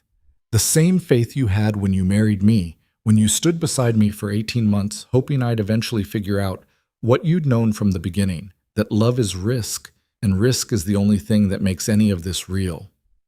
Alara's eyes were wet now, tears tracking slow paths down her cheeks. I'm so tired, Adrian. Tired of hoping, tired of waiting, tired of feeling like I'm not enough. You've always been enough. More than enough. I was the one who wasn't, who couldn't let himself be vulnerable enough to deserve you. Adrian closed the remaining distance between them, close enough now that he could see the flecks of gold in her eyes, could smell the familiar scent of her shampoo. Let me prove it. Let me show you what it looks like when I stop hiding behind walls and just... He didn't finish the sentence. Instead, he did what he should have done 18 months ago. He kissed her. Not the performative press of lips they did for cameras. Not the careful, controlled contact that suggested restraint. This was raw and desperate and honest. His hands cupping her face, her sharp intake of breath, the way she went still for half a heartbeat before her fingers curled into his shirt and pulled him closer. This was real. When they broke apart, both breathing hard, Alara's forehead rested against his. That's the first time, she whispered. The first time you've kissed me when it was just us. I know, Adrian's voice was rough. I'm sorry it took so long. I'm sorry for all of it. Sorry isn't enough. I know that too, so let me show you. Let me come home. Really come home to you, not just to the penthouse, and spend every day proving that I'm capable of being the husband you needed me to be all along. Alara pulled back enough to look at him, and Adrian saw everything in her expression, the hope and the fear and the exhaustion of 18 months spent trying to make something work that he'd never really let exist. If I do this, she said slowly, if I give you another chance, things change. All of it.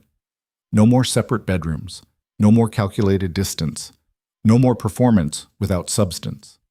Yes, I mean it, Adrian. I can't go back to the way things were. I won't survive it. I don't want to go back. I want to start over. Do it right this time. She studied his face, looking for lies, for the escape clauses he'd always built into everything. Adrian let her look, let her see everything he'd spent 18 months hiding, the fear and the love, and the desperate hope that it wasn't too late. Okay, Alara said finally. Okay, but we're not going back to the penthouse tonight. We're staying here. Adrian glanced around the cramped studio. Here? Yes. In this tiny apartment with the Murphy bed and the neighbors who play music too loud. I need to know you can exist in my space, in the life I'm building, not just expect me to fit into yours. Okay. Just like that? Just like that. Adrian pulled her close again, wrapped his arms around her properly for the first time in their entire marriage. She felt small against him, fragile in ways the designer dresses and perfect posture had always hidden. I'll stay wherever you are. That's the point. Alara let out a breath that might have been a laugh, or might have been a sob. You're going to hate the mattress. It's terrible. I don't care. And there's no coffee maker. We'll have to go out for breakfast. Fine. And my upstairs neighbor practices tap dancing at 6 a.m. I'll live. She pulled back, looked up at him with eyes that were still wet, but somehow lighter. Who are you, and what did you do with Adrian Vale? I'm the guy who almost lost everything that mattered by being too scared to admit it mattered in the first place. Adrian's thumb traced her jawline, a touch that was gentle and certain and completely unguarded. I'm done being that guy. Good. Ilara's hand slid up to his shoulders. Because that guy was kind of an asshole. Yeah, he really was. This time when they kissed, it was slower, deeper, full of 18 months of hunger that finally had permission to exist. Adrian felt something fundamental shift in his chest, not breaking, but opening, letting her in the way he should have from the beginning. They stayed like that for a long time, learning each other in a cramped studio apartment that cost less per month than Adrian spent on custom suits, and it felt more real than anything had felt in years. Eventually they moved to the Murphy bed, lying side by side in a space barely big enough for two people, and talked. Actually talked about everything and nothing. Ilara told him about her childhood in Portland, about the music she'd always wanted to learn, about the dreams she'd had before their marriage, and the ones she was trying to rebuild now. Adrian told her about the nightmares that kept him awake, about the deals that haunted him, about the moment at that gallery opening when he'd seen her and known immediately that she could destroy him if he let her. I should have let you, he said quietly, fingers tracing patterns on her arm. Would have saved us both a lot of pain. Maybe. Ilara's head rested on his shoulder, her body finally relaxed against his. Or maybe we needed to break before we could figure out how to actually be whole together. That's very philosophical for someone who's been crying over her emotionally stunted husband for the last 3 days. I contain multitudes. Adrian smiled against her hair. Yeah, you really do. They fell asleep like that, tangled together in a terrible mattress in a studio apartment that barely qualified as a closet by Meridian Tower standards. And Adrian slept better than he had in 18 months, because for the first time since their wedding, he was exactly where he needed to be. He was with her, actually, completely, undeniably with her. Everything else could burn. The phone call came at 4:47 a.m. Adrian woke to the buzzing vibration against the nightstand, Ilara stirring against his chest. He grabbed it without looking at the screen, prepared to tell Marcus or Victoria or whoever it was to go to hell. What? Mr. Vale. The voice was unfamiliar, male, with an accent that suggested somewhere in Eastern Europe. I apologize for the early hour, but we have something that belongs to you. Adrian went completely still. Who is this? A concerned party. Someone who believes you recently overstepped in a matter that didn't concern you. Ice flooded Adrian's veins. If this is about the Castellanos are yesterday's news. Sloppy leadership, weak infrastructure. We're disappointed you thought they were your only problem. A pause. But that's not why I'm calling. I'm calling because you made a mistake, Mr. Vale. You eliminated one threat while creating a much larger one, and now you're going to pay for it. Get to the point. Your wife. The real one. Not the woman currently sleeping next to you in that charming little studio. Check your wife's location. Adrian's blood went cold. What are you talking about? Check. Her location. With shaking hands, Adrian pulled up the tracking app Marcus had installed on Ilara's phone months ago. The location pinged immediately. Meridian Tower, 43rd floor. The penthouse. That's impossible, Adrian said. She's right here. Is she? Or did you get so caught up in your romantic reunion that you stopped paying attention to what matters? The voice turned cold. The woman next to you is Ilara Vale. The woman in your penthouse is also Ilara Vale. One of them is real. One of them is a very convincing copy who's been feeding us information for the last 6 hours. The question is, which one did you just give your heart to? The line went dead. Adrian stared at the phone, at the location ping that said Ilara was in 2 places at once, at the impossible choice that had just been laid at his feet. Beside him, the woman who looked exactly like his wife stirred, opened her eyes, smiled sleepily. Adrian, what's wrong?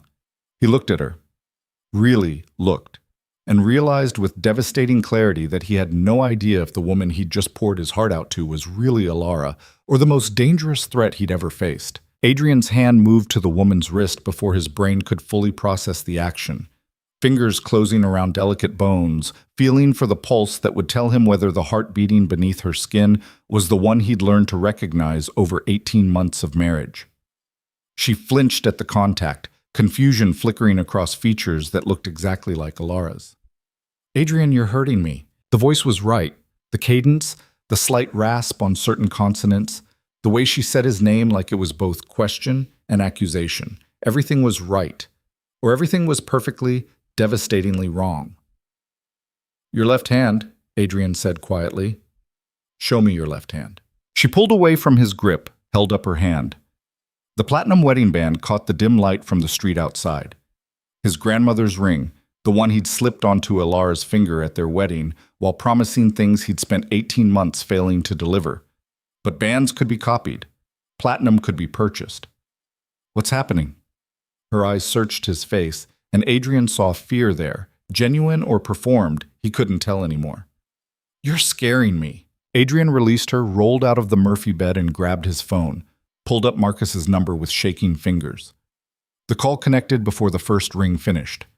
"I need you to check the penthouse. Right now. Tell me who's there." "Adrian, it's almost 5 in the morning." "Check the goddamn penthouse." The words came out raw, desperate. Behind him, the woman who might be Alara sat up, pulling the blanket around herself like armor.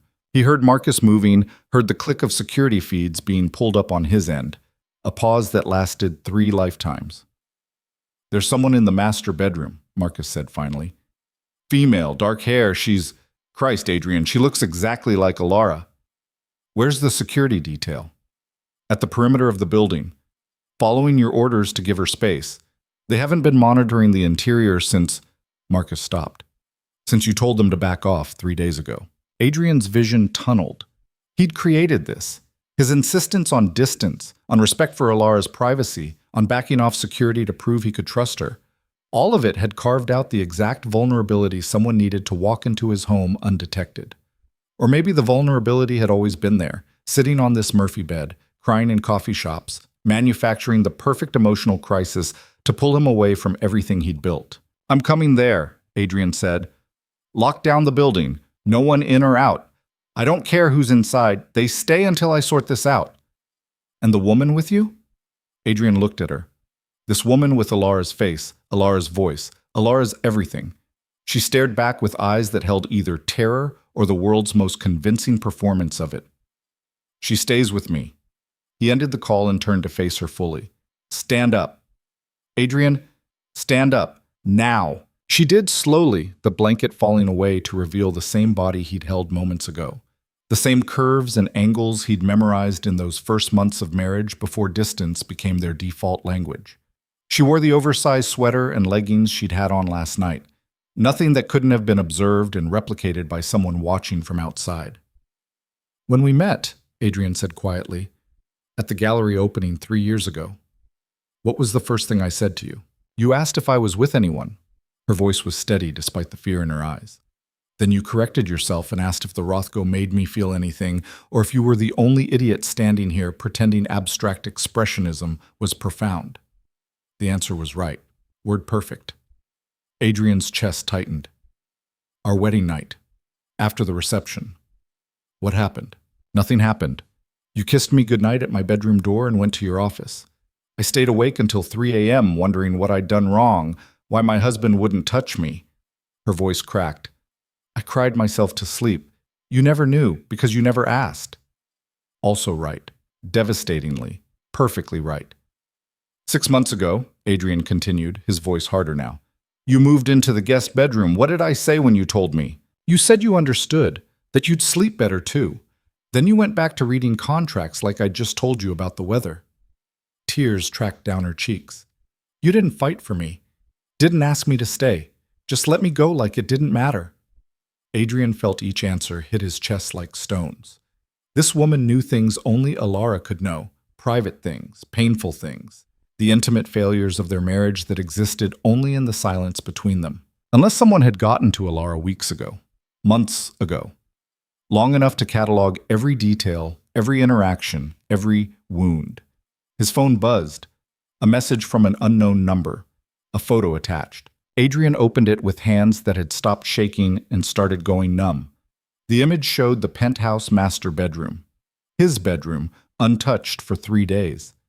And in the bed, wearing one of his old Columbia t-shirts she sometimes stole, was Alara. Or another woman who looked exactly like her. She was awake, staring at something off camera, her expression caught between confusion and dawning horror. A second message appeared. Only one is real. Choose wrong, and she dies. You have 1 hour. Let me see. The woman beside him reached for the phone. Adrian pulled it away, his mind racing through impossible calculations. 1 hour to determine which of 2 identical women was actually his wife. 1 hour to decide whether the person he'd just confessed everything to was real or a weapon designed to destroy him from the inside out. We need to go, Adrian said. Now. Go where? The penthouse. We're settling this. Adrian, if someone's threatening you, if this is about the Castellanos or whoever you eliminated, how do you know about the Castellanos? The question came out sharp as a blade. She froze. You told me, last night, when you were explaining why you'd been so distant, why you thought you needed to protect me. Had he? Adrian tried to replay the conversation, the confessions that had poured out of him in this cramped studio. He told her about fear, about wanting to keep her safe, about being terrified of vulnerability. But had he mentioned the Castellanos by name? Had he given her details about Dimitri, about the executions, about the war he'd waged while she was gone? He couldn't remember. The conversation was already blurring at the edges, impossible to distinguish between what he'd said and what he'd meant to say, between confession and careful editing. Get dressed, Adrian said. We're leaving in 2 minutes. She moved toward the small closet, started pulling on jeans. Adrian watched every movement, looking for inconsistencies, for proof. Found nothing except a woman who moved exactly like Alara, who reached for clothes the same way, who had the same small hesitation before pulling her shirt over her head that suggested 18 months of being watched had made her self-conscious, even in private moments. Or someone had studied her that closely, had learned every gesture, every habit, every tell. Adrian's phone rang. Marcus. Building's locked down, but Adrian, we have another problem. What now? The woman in the penthouse, she's asking for you. By name. Says she needs to see her husband immediately, and she's... Marcus paused. She's panicking. Real panic, not performed. Crying, hyperventilating, the works. If this is an act, it's the best I've ever seen. I'm 10 minutes out. One more thing. I pulled security footage from the penthouse entrance over the last 72 hours. There's nothing. No one entering or exiting except building staff.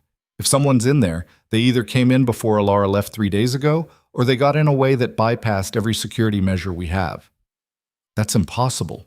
Yeah, I know. Marcus's voice was grim, which means either our security is completely compromised, or one of these women has been there all along and we never noticed. Adrian ended the call and turned to the woman pulling on shoes beside him. Let's go. The drive to the Meridian Tower took 8 minutes through empty pre-dawn streets. Adrian drove himself, his hands steady on the wheel, the woman beside him silent, except for shallow breaths that suggested barely controlled fear. Or perfectly controlled performance. He couldn't tell anymore. Every instinct he'd honed over decades of reading people, of identifying threats and opportunities, had been rendered useless by the simple fact that whoever had orchestrated this knew exactly how to exploit his greatest vulnerability. They'd studied Alara, studied him, studied the cracks in their marriage until they could slide a blade into the exact right pressure point. The penthouse elevator required biometric confirmation, fingerprint, and retinal scan. Adrian placed his hand on the reader, felt the familiar prick of the needle taking a blood sample for additional verification. Watched the woman beside him do the same, her finger fitting perfectly into the groove designed for Alara's specific measurements. The scanner beeped green. Accepted. Either she was Alara, or someone had replicated her biometric data with impossible precision. The elevator doors opened onto the penthouse foyer. Everything looked exactly as Adrian had left it 3 days ago. Pristine marble, artfully arranged emptiness, the monument to his success and his failure. Marcus stood near the windows, Flanked by two security guards Adrian recognized. No one else visible. "Where is she?" Adrian's voice echoed off glass and steel. "Master bedroom. I have two people stationed outside the door, but she won't let anyone in except you." Marcus's eyes tracked to the woman beside Adrian, his expression carefully neutral. "Mrs. Vale." "Marcus." She nodded, her voice tight. They moved through the penthouse in silence. Adrian, the woman who might be Alara, Marcus trailing behind. The walk to the master bedroom took 30 seconds and felt like 30 years. Adrian's heart hammered against his ribs, each beat a countdown to the moment where he'd have to choose. The guards stepped aside as they approached. Adrian pushed open the door. The bedroom was exactly as he'd left it. California king bed, with sheets he'd never learned to make properly, floor-to-ceiling windows overlooking the city. Traces of Alara's presence in the perfume bottles on the dresser, the book on the nightstand, the dent in the pillow where she used to sleep before she'd given up waiting for him. And in the bed, sitting with her knees pulled to her chest, wearing his old Columbia t-shirt, was Alara. She looked up when the door opened and her eyes went wide, fixed on the woman standing beside Adrian. Horror bloomed across her features, raw and visceral and impossible to fake. "Oh my God," she whispered. "What did you do?" The woman beside Adrian took a sharp breath. "What did I do? You're the one sitting in my bedroom wearing my husband's shirt." "Your bedroom?" The woman in the bed's voice rose, sharp with panic. "I've lived here for 18 months. I know every inch of this place. The crack in the bathroom tile you've been meaning to fix, the loose floorboard by the closet, the way the coffee maker only works if you hit it twice before pressing brew. I know all of that too," the woman beside Adrian shot back. "Because I'm Alara, and you're... I don't know what you are, but you need to get out of my home before I call the police." Both women turned to Adrian simultaneously. Identical faces, identical expressions of betrayal and fear and desperate pleading. He looked between them, searching for something, anything, that would tell him which one was real. "Adrian," the woman in the bed said, her voice breaking.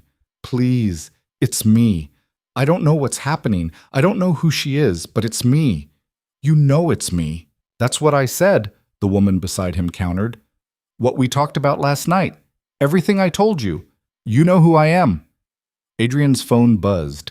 Another message from the unknown number. "Time's running out, Vale. Choose wrong, and the real one dies. But choose right, and we let you keep her. For now. 45 minutes. He looked at the message, at the ticking clock, at the impossible decision laid out before him. His entire life had been built on reading situations, on assessing variables and making calculated choices. But this wasn't business. This was Alara, or the ghost of her, or the weapon forged in her image. This was everything that mattered and nothing he knew how to solve. "Both of you," Adrian said quietly. "Tell me something only Alara would know, something private, something no one could learn by watching or listening or studying our marriage from the outside." The woman in the bed spoke first. 6 months into our marriage, I found out I was pregnant. I didn't tell you immediately because I wanted to be sure. I was going to tell you at that charity dinner, the one for the children's hospital. But when I walked into the bedroom to get ready and saw you on the phone, closing another deal, barely acknowledging I was alive, I couldn't do it. I took a test the next morning, and it was negative, false positive. And I was relieved, Adrian, because I couldn't imagine bringing a child into this marriage, into this beautiful, hollow life where we were strangers sharing an address. Tears streamed down her face. "I never told you because by the time I was ready to, we'd stopped talking about anything real." Adrian felt the words hit him like physical blows. He'd never known, never suspected, had walked past her that night on his way to that dinner, had touched her waist for the cameras while she carried that secret, that pain, that relief he'd never earned the right to share. The woman beside him started to speak, then stopped, swallowed hard. "That's not fair, using something that painful as a test." "Your turn," the woman in the bed said, her voice hard despite the tears. "Tell him something only I would know." The woman beside Adrian was quiet for a long moment. When she spoke, her voice was soft, defeated. "I can't, because everything I know, I learned in the last 3 days. Everything we talked about, every confession, every vulnerability, it was all new. We were starting over, becoming real for the first time." She looked at Adrian. "But she's right. She's lived this marriage, carried its weight. I just wanted to be seen by you, wanted to matter. The admission hung in the air like smoke. Adrian stared at her, at the woman who'd stood in a coffee shop and made him feel everything he'd been running from for 18 months. The woman who'd let him into her tiny apartment, who'd kissed him like he mattered, who'd given him the chance to be someone better than who he'd been. The woman who wasn't Ilara. "Who are you?" Adrian's voice was flat, empty. She closed her eyes. "My name is Elena Volkov. I'm a contractor, information gathering, identity work, whatever pays. The Kovachev family hired me 6 weeks ago. They wanted leverage on you, wanted someone who could get close without triggering your security protocols. So they gave me Ilara's files, photos, videos, psychological profiles, everything. Told me to study her until I could be her. And the apartment, the coffee shop meetings? All staged. The Kovachev family owns that building, owns half the businesses in the village. When Ilara left 3 days ago, they saw an opportunity. Told me to make contact, to be the version of her you'd always wanted, vulnerable, honest, desperate for connection. To make you confess everything so they'd know exactly how to destroy you." Elena's voice cracked. "But then you were human?" The word tasted like ash. "You mean I was human, actually capable of feeling something instead of just calculating advantages?" "Yes." She opened her eyes, met his gaze, and I wasn't prepared for that. Wasn't prepared for you to be real instead of the monster they'd described. So when you kissed me, when you told me everything, I stopped reporting, stopped feeding them information, decided to run instead. That's why they called, why they escalated. Adrian's hands clenched. They knew you'd gone soft, knew you'd betrayed them. "I'm sorry." The words were barely a whisper. "I know it doesn't matter. I know sorry doesn't fix what I did. But I am sorry." Adrian turned away from her toward the woman in the bed, his actual wife, who'd just revealed a secret that proved every failure he'd accumulated over 18 months. Ilara was watching him with eyes that held no forgiveness, no warmth, just exhaustion. "You knew," she said quietly. "Somewhere in that brilliant mind of yours, you knew she wasn't me." "No. I wanted her to be you, the version of you I destroyed by being too afraid to actually let you close." Adrian moved toward the bed slowly, like approaching something wild that might bolt. "I wanted her to be who you were before I broke everything. I'm still me, Adrian. Broken and tired and done waiting, but still me." Ilara's voice was steady, despite the tears. "And that woman, Elena, whoever she is, she's right about one thing. You were finally real with her, finally honest, finally the man I needed you to be 18 months ago." "I know." "So what now? You've identified the imposter. You know which wife is real. What happens next?" Adrian's phone buzzed again. The message was simple. "Time's up. Here's what you owe us for the inconvenience." An address appeared. Warehouse in Red Hook, the same location where he'd interrogated Luca less than a week ago. A time, 6:30 a.m. 40 minutes from now. Bring Elena. We'll take it from there. And Vale? Next time you decide to eliminate a criminal organization, make sure you get all of them. The Kovachevs send their regards from the piece of the Castellano Empire you missed. Adrian read the message twice, then looked at Elena, the woman who'd infiltrated his life, who'd manufactured connection, who'd given him the first real conversation he'd had in 18 months, even if every word had been performed. "They want you back," he said. "I know." Elena's voice was hollow. "They'll kill me. For betraying them. For failing the job. For getting emotional instead of staying professional." "Good." Ilara's voice cut through the room like a knife. "You earned it." "Ilara!" Adrian started. "Don't!" She climbed out of the bed, stood facing him in his oversized t-shirt and nothing else, looking smaller and more dangerous than he'd ever seen her. "Don't defend her. Don't make excuses. She walked into our lives, studied our pain, and used it against us. Against you. And you fell for it because she was me without all the damage you'd inflicted. She was the easy version." "You're right." "I don't want to be right," Ilara's voice broke. "I want my husband to have looked at her and known immediately she wasn't me. I want to matter enough that my absence is felt, that some stranger can't just walk in and take my place because I'm too broken to be the wife you need. You're not broken. Yes, I am. We both are. 18 months of this marriage broke us both. She wrapped her arms around herself. And I don't know if we're fixable. Adrian closed the distance between them, slow and deliberate. Alara didn't move, didn't pull away, just watched him approach with eyes that held everything, rage and hurt, and love and exhaustion, and hope that was almost dead but not quite. I love you, Adrian said. The real you. The one who moved into the guest bedroom because I was too much of a coward to deserve sharing your space. The one who learned piano because it was the only thing that responded when you reached for it. The one who carried a secret about a pregnancy that wasn't, and relief I never earned the right to understand. I love you. Not the performance, not the easy version. You. That's the second time you've said that. I'll say it every day for the rest of our lives if you let me. Adrian's hands framed her face, gentle and certain. I'll be the husband you needed me to be. I'll touch you when the cameras aren't watching. I'll ask about your day and care about the answer. I'll make space for you in every corner of my life instead of keeping you locked in the parts that look good in photographs. Big promises. I know, and I've broken enough of them that you have every reason not to believe me. Adrian's thumb traced her cheekbone, wiping away tears. But I'm asking anyway. Give me another chance. Let me prove that what I confessed to the wrong woman was still true. That I meant every word even if I said it to the wrong face.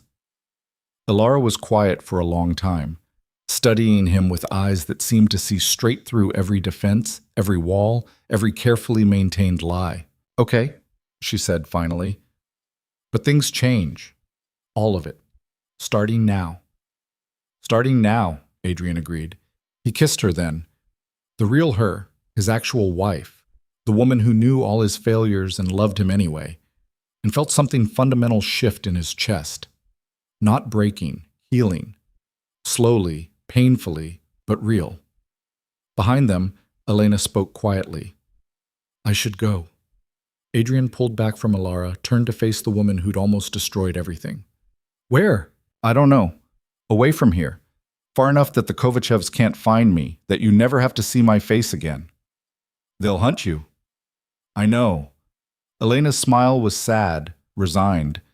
But I'm good at running, and it's not like I have anything left to lose. You could testify, Marcus said from the doorway, against the Kovachevs. Everything you know about their operation, their methods, their networks. In exchange for protection, relocation, a new life. You think I'd last a week in witness protection? They have reach you can't imagine. Elena shook her head. But thank you for trying to find a solution that doesn't involve my body turning up in the river. Adrian looked at Alara, a question in his eyes. She met his gaze, her expression unreadable. Finally, she sighed. Give her money, Alara said quietly. Enough to disappear properly. New identity, new life, somewhere far from here. And information, everything we know about Kovachev operations so she can avoid them. You don't owe her anything, Adrian said. I know. But she's right about one thing. You were finally honest with her, finally real. And I'd rather have a husband who's capable of that, even with the wrong person, than one who can't feel anything at all. Alara looked at Elena. Take the money, disappear, build something better than this. Elena stared at her, something like wonder crossing her features. Why would you help me? Because I know what it's like to be trapped in a life that's killing you, to need escape more than air. Alara's voice was steady. And because somewhere under all the lies and performance, you reminded my husband that he's human, that matters. The arrangements took 2 hours. Marcus handled the logistics, new identity documents, offshore accounts that couldn't be traced, tickets to Singapore under a name that had never existed before. Elena left the penthouse at 8:30 a.m., carrying a single bag and wearing clothes borrowed from Alara's closet. The irony wasn't lost on anyone. Thank you, Elena said at the elevator. Both of you, for giving me a chance I didn't earn. Don't waste it, Alara said. And don't ever come back. I won't. The elevator doors closed and she was gone. Adrian and Alara stood in the silence of the penthouse foyer, exhausted and wrung out and somehow, impossibly, still standing. The city woke up beyond the windows, gold light hitting glass towers, people starting their days, the world continuing despite the fact that theirs had almost ended in the space of a single night. "What now?" Alara asked quietly. "Now we figure out how to actually be married." Adrian pulled her close, felt her relax against him in a way she hadn't in 18 months. "Starting with moving your things back into the master bedroom. If you want. I want separate closets. Done. And I'm keeping the piano lessons, with a new teacher, one you don't investigate." "Agreed. And you're going to therapy. We both are. Individual and couples, non-negotiable." Adrian smiled against her hair. "Yes, ma'am." And you're going to tell me about your business. Not everything, but the big stuff. The things that keep you awake at night. The threats I should actually know about instead of being protected from. That might be the hardest one. "I know. Do it anyway." Alara pulled back enough to look at him. "I married you, Adrian, all of you. The ruthless parts and the scared parts and everything in between. I can handle knowing the truth. What I can't handle is being kept in the dark while you make decisions about my safety without including me in the conversation." "Okay." Adrian nodded slowly. "Okay, I'll tell you everything." "Good." She stepped back, took his hand. "Now come to bed, the real bed, in the room we're supposed to share, and just hold me. No performance, no calculation, just us." They walked through the penthouse hand in hand, past the living room where the Steinway sat silent, past the kitchen they never used, past 18 months of accumulated distance. The master bedroom looked different somehow, less like a museum and more like a space where people might actually live, where two people who'd almost lost everything might learn to build something real from the wreckage. Adrian kicked off his shoes, climbed into bed still wearing yesterday's clothes. Alara curled against him, her head on his chest, her breathing evening out as exhaustion finally claimed her. He held her the way he should have from the beginning, close and certain, and completely unguarded. "I love you," he whispered into her hair. "I know," she murmured back, already half asleep. "You told me, twice now. Third time's a charm. I love you." Her soft laugh vibrated against his chest. There it is. They fell asleep like that, tangled together in a bed that had been empty for too long, in a penthouse that might finally become a home, in a marriage that had survived everything except the truth. What? 3 months later, Adrian stood at that same window in his office, watching the city pulse with life below. The Kovachev family had been dismantled quietly, systematically, through legal channels this time. SEC investigations, RICO charges, asset seizures that left them powerless and contained. No more violence. No more shadows. Just methodical destruction through the systems Adrian had always preferred to dark phone calls and warehouse meetings. The Marino acquisition had closed successfully. The penthouse had been redecorated, Alara's project, turning glass and steel into something that felt lived in, warm. The piano was played regularly now by a teacher named Sarah Chen, who had impeccable credentials and zero connections to criminal enterprises. Therapy happened twice a week, separately and together, and was harder than any business negotiation Adrian had ever endured. But they were doing it, actually trying, actually showing up. The door opened behind him.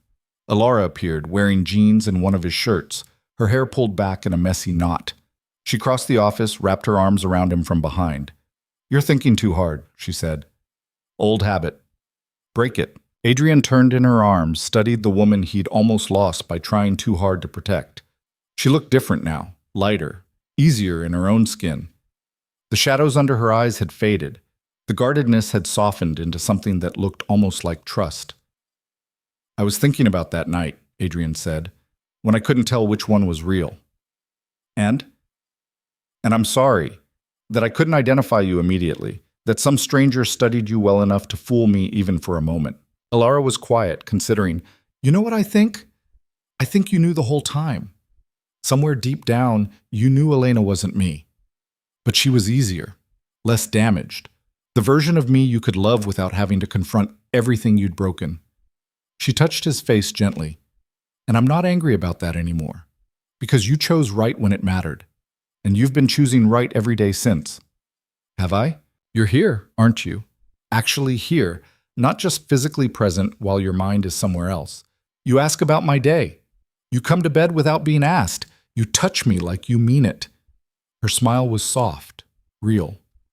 You're trying. That matters more than perfection. Adrian pulled her closer, pressed his forehead to hers. I don't deserve you. Probably not, but you're stuck with me anyway. She kissed him gently. Come on. Sarah's arriving in 20 minutes for my lesson, and you promised you'd actually listen this time instead of working through it.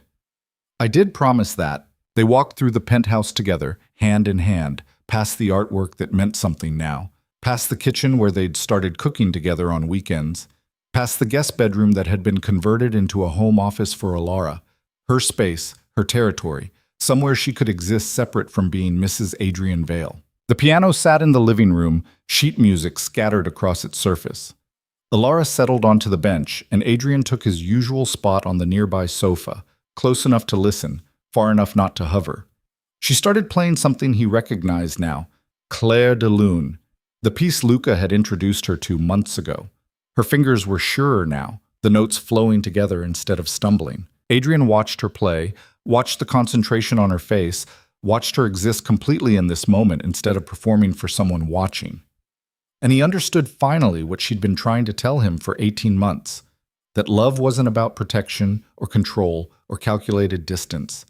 It was about showing up, being present, making space for someone to be fully themselves instead of the version that fit most neatly into your carefully constructed world.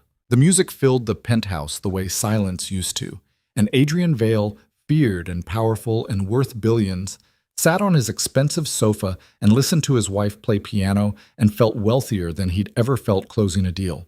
Because this was real. This was human. This was the life he'd almost destroyed by being too afraid to actually live it. And it was finally, impossibly, undeniably his. That night, after Sarah had left and dinner had been eaten and the city had settled into its restless sleep, Adrian and Alara lay tangled together in their shared bed, the one they both slept in now, without separate rooms or calculated distance, just two people learning to occupy the same space without fear. Tell me something, Alara said quietly. Something true. I'm scared, Adrian admitted. Every day.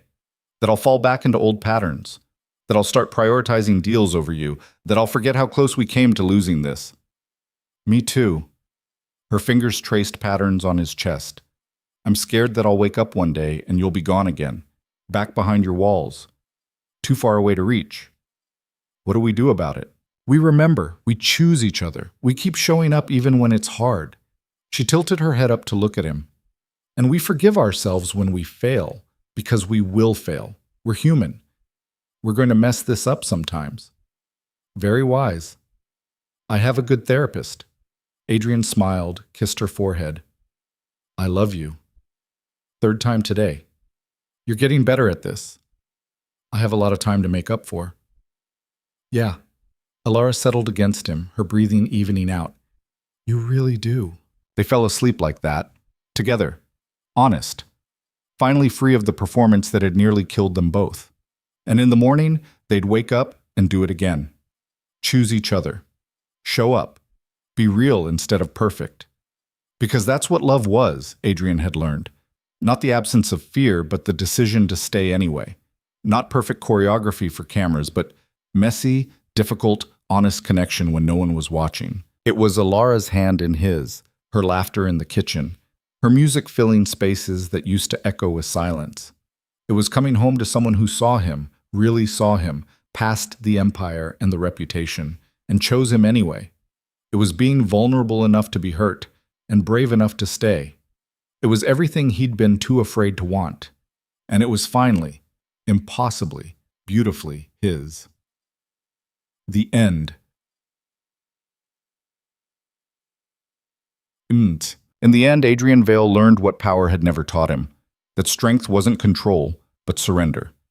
That loving someone meant choosing them over safety, over certainty, over the carefully maintained walls that kept the world at a distance.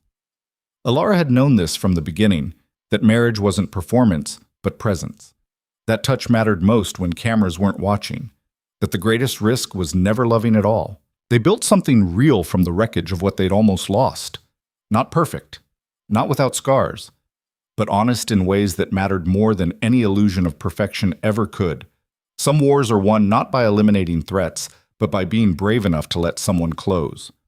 Adrian had conquered empires, but the only victory that mattered was the one he claimed every morning when he woke beside his wife and chose her again. Not for appearances, not for strategy, but because she was his and he was hers, and that was the only truth that had ever really mattered.